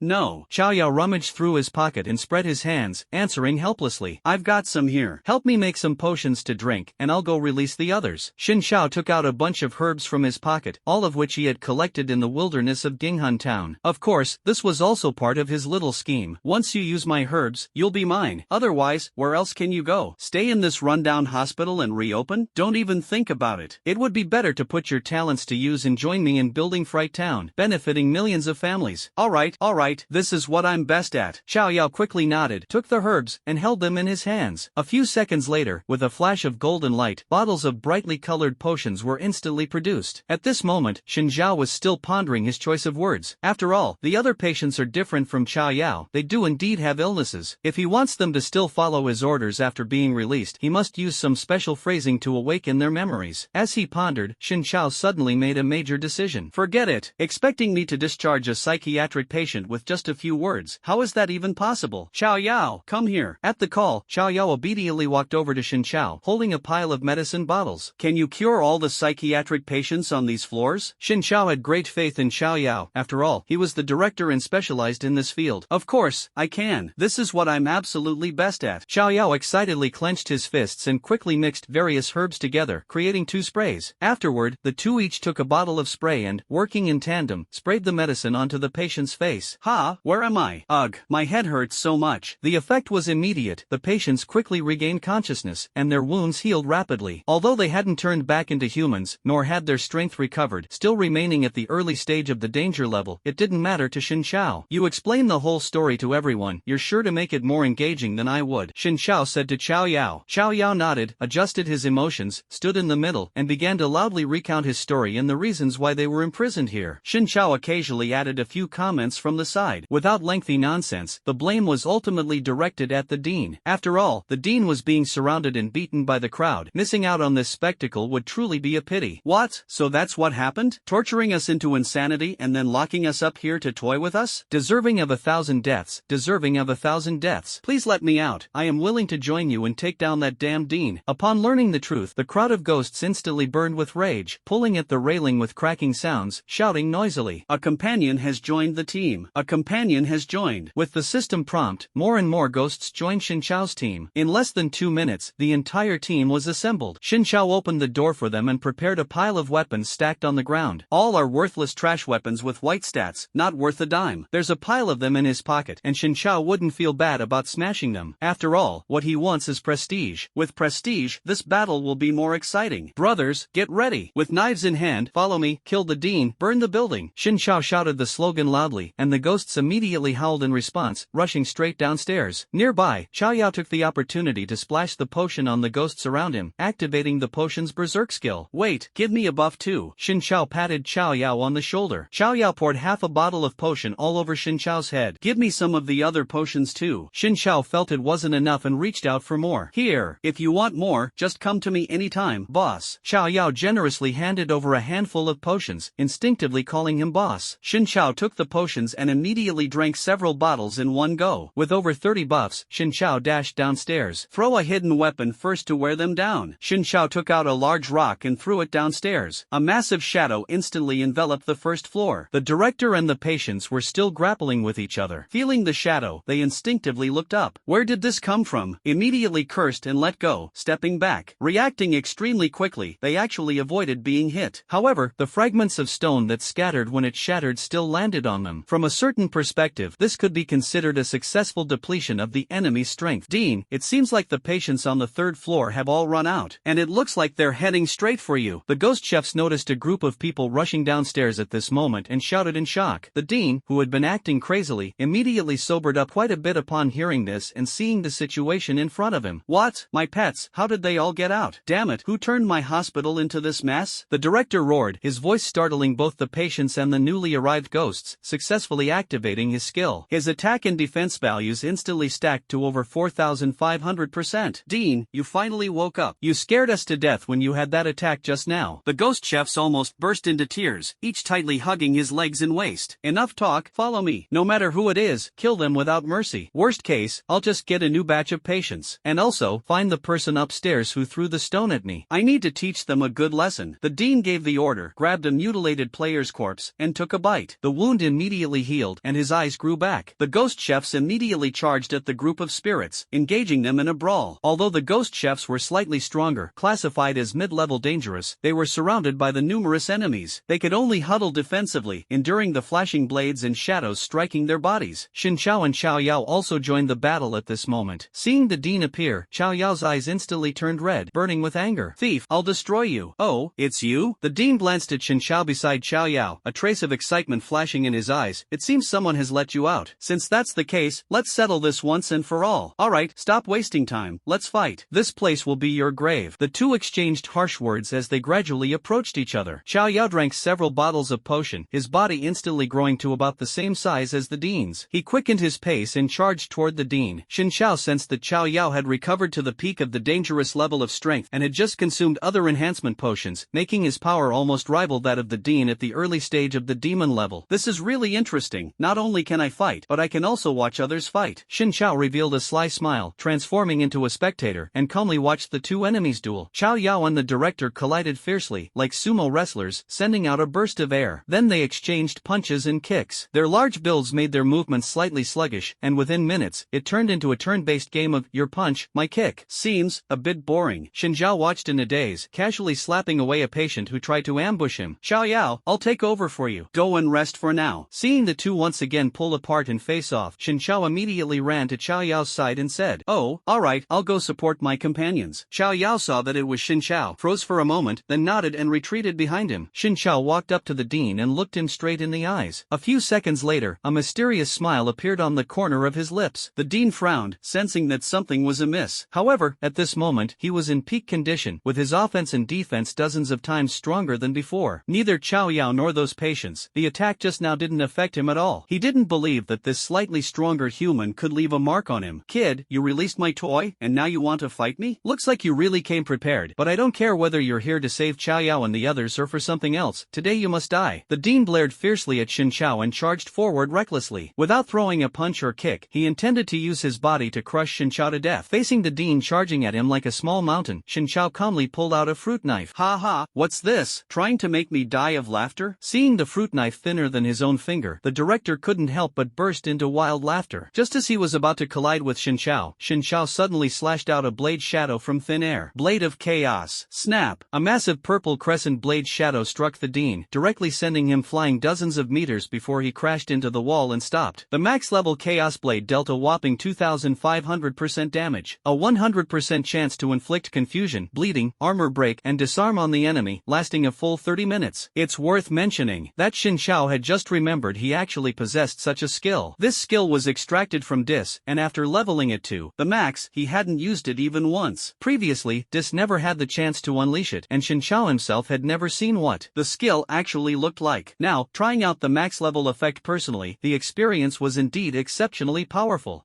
What the heck is this thing? The Dean slowly got up, his whole body racked with unbearable pain, as if it had fallen apart. Splash! Suddenly, he heard the sound of flowing water, followed by the sensation of his body gradually becoming soaked. Instinctively raising his hand to look, he was instantly dumbfounded. His thick arms appeared to be pierced by hundreds of tiny holes, with blood gushing out in streams. Not just his arms, but his legs, torso, and even the back of his head were bleeding continuously. He had practically turned into a walking human sprinkler. Moreover, he had fallen into a state of confusion, armor break, and disarmament. His entire body was riddled with debuffs, though he hadn't realized it yet. Fortunately, he had stacked nearly 5,000% defense with his skills. Otherwise, with that slash just now, he wouldn't even have had the chance to experience these debuffs.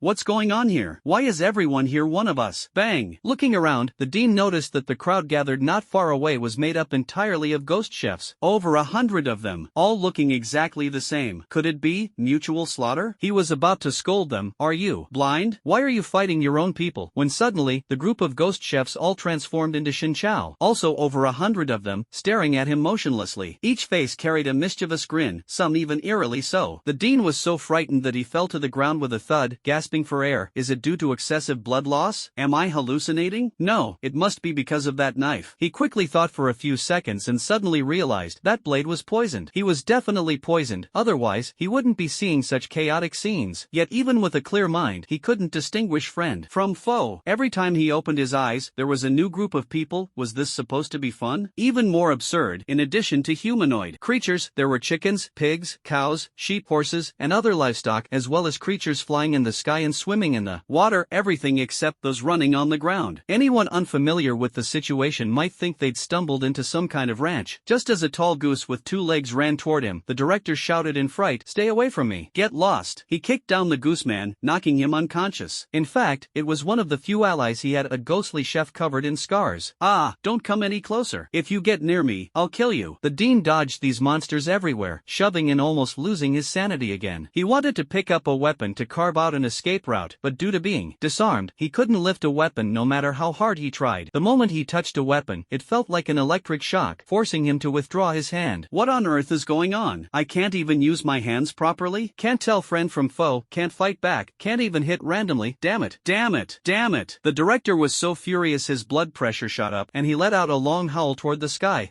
This scene of his impotent rage was fully taken in by Shin Chao. If it weren't for the formal setting, he wouldn't have bothered giving the director any face. Otherwise, he wouldn't have been holding back so hard that his face turned red, forced to stifle his laughter. "Xiao Yao, it's your turn." Shin Chao turned his head and shouted toward the crowd. Xiao Yao, who was frantically healing his teammates, immediately emerged from the group. "Got it. I've applied some negative effects on it now, so you can totally take advantage of its weakness and finish it off." Shin Chao, with a face full of a good-natured smile, reminded him. Although he had only slashed once, it was satisfying enough, and he was grinning from ear to ear. He couldn't let Xiao Yao feel left out, could he? At worst, he could let Xiao Yao take the final blow on the dean. It wouldn't hurt him anyway. Xiao Yao nodded fervently, his heart filled with emotion. A true master is indeed a true master, not only powerful but also magnanimous. To let him personally kill his enemy and fulfill a long-cherished wish, Shin Chao was even willing to give up the chance to enjoy the thrill of battle himself. This wasn't just a master, this was a saint. A saint, do you understand? He charged at the still-yelling dean and sent him flying with a fierce punch. That punch nearly cost the dean his life. Due to the armor-breaking state, the dean's original defense of nearly 5,000% instantly dropped to less than 1,000%. "Die, you thieving lunatic!" Xiao Yao heavily straddled the dean and rained punch after punch onto his face. With each punch, the dean spat out a mouthful of black blood. Coupled with continuous bleeding, the dean's body visibly shriveled significantly. After about 20 punches, the dean finally stopped breathing. The dean is dead, mission accomplished. Ding! Since the dean died on the first night, the ultimate hidden element has been triggered. Instance difficulty increased by 200%. All starving patients and ghost chefs enter berserk mode. Overall rewards increased by 200%. Eliminate all hostile targets, complete the final mission, and earn generous rewards. The system's sound suddenly became intense. Shin Chao couldn't help but get excited. What the heck, there's such a move. Killing the dean in advance can actually trigger the ultimate hidden quest? Damn, this isn't just a jackpot, it's earning so much it's almost paralyzing. Watching the ghost chefs and patients in the crowd, who were about to be hacked to death, suddenly all revived with full health and stood up abruptly. Their eyes turned blood red, their bodies swelled to nearly 3 meters tall. They grabbed the ghosts pressing down on them and threw them out fiercely. It was as if they had all turned into the dean from earlier, and the feeling at this moment was exactly the same as before. At this moment, Shin Chao not only didn't panic but instead laughed, feeling even more delighted. The small mobs turned into mini-bosses, which meant he could earn more time. How could the joy not be doubled? "Xiao Yao, stop spacing out and come back to heal everyone." With a loud shout, Xiao Yao stopped his punches, spat a mouthful of blood foam at the director's swollen face, then got up and returned to the team. In the ward on the other side, the patients who had previously claimed they would protect the players suddenly jumped up, howling wildly and falling into a frenzy. I'm starving to death. I need food. I want to beat someone up. I want to kill someone. I want to drink blood. Hey, big brother, what's wrong with you? Didn't you already eat?" Watching the patient's increasingly massive body almost reach the ceiling, the surviving players were so terrified they wet themselves and fled the ward in panic, heading straight for Wang Jiqiang's room. These people were Wang Jiqiang's lackeys. Faced with this sudden and unexpected situation, they were at a loss and instinctively wanted to regroup with Wang Jiqiang to find a way out. Wang Jiqiang was still lying low, while the commotion outside grew increasingly chaotic. He, however, gradually got used to it and became calmer. Patient number 7 beside him remained engrossed in her book, showing no signs of abnormality. According to the system's judgment, only patients who hadn't eaten enough would go berserk. Wang Jiqiang had prepared 2 days' worth of food for her, and she was extremely well fed. Bang! Suddenly, the door was slammed open by a group of people. Wang Jiqiang immediately rolled behind the bed. "Sister, save me." As soon as the words fell, the crowd outside the door shouted, "Brother Chang, save me." Wang Jiqiang was stunned for a moment. He looked up carefully and saw that it was those cannon fodders. Why couldn't they stay put in the house and came running here? "Brother Chang, something big has happened. My patient was perfectly fine, but suddenly went crazy and tried to eat me." "Mine too," several lackeys said anxiously. seriously. Really? This situation, it's not mentioned in the guide. Wang Jicheng scratched his head, feeling a bit confused. Suddenly, he said belatedly, "Wait, your patient went crazy. What does that have to do with me? I can't help you solve this. Aren't you just setting me up?" These words left the lackeys dumbfounded on the spot. "Boss, didn't you say you'd protect us before?" "I never said I'd protect you 24/7. Besides, this instance is already a bug. I can barely save myself in critical moments. You guys are so noisy." Suddenly, patient number 7 lifted their head and said coldly, "Can you get lost?" The group immediately shuddered. Wang Jicheng quickly shooed them away. "Did you hear that? You're disturbing my sister from reading. Get lost and stop bothering us." "And you," patient number 7 reminded. Wang Jicheng immediately turned around, full of confusion, pointing to himself. "Me?" Patient number 7 nodded lightly. "Go cool off somewhere else and come back in an hour." "Ah, 1 hour?" Wang Jicheng held his head with both hands, almost spitting blood. "Go outside to cool off for an hour? That would really be cooling off. The kind where the body temperature drops rapidly." He originally wanted to plead a little more and continue clinging to patient number 7's thigh, but upon seeing her murderous glare, Wang Jicheng was instantly filled with fear. With a mournful expression, he followed his fellow sufferers out of the ward. "What do we do, Brother Chang? There's nowhere to hide. Down there, it seems kind of scary." A lackey trembled as he pointed downstairs. Wang Jicheng steeled himself, took a glance downstairs, and immediately pulled his head back. "What is going on here? Is this a parade of 100 ghosts? Where did these ghosts come from? And where can I even hide now?" The next second, he saw Xin Chao's figure. Xin Chao was mingling among the 100 ghosts, grinning cheekily as he waved his fists and kicked around. It didn't look like a chaotic fight, it seemed more like playful roughhousing. Wang Jicheng was stunned for several seconds. He had seen ghosts wreaking havoc among crowds, but a person cheerfully throwing punches and kicks in the midst of a group of ghosts? This was beyond bizarre. This scene was something he could never have imagined, not even in his wildest dreams. A flash of rationality struck, and Wang Jicheng had a sudden stroke of inspiration, coming up with a crazy idea. If it worked, it could absolutely turn the situation around. That means taking advantage of the chaos to eliminate Xin Chao. After all, Xin Chao must have some kind of confidence to remain so calm and composed among the ghosts. Now, seeing how arrogant he is, there's always the risk of him slipping up. If you seize the opportunity to launch a successful sneak attack, take him out, and grab his equipment, wouldn't you be able to move freely among the 100 ghosts just like him? Even if you can't come and go as you please, at least you'd be able to save your own life. In short, as long as you get Xin Chao's equipment, you'll be the one in control of the entire situation. Don't hesitate, strike now.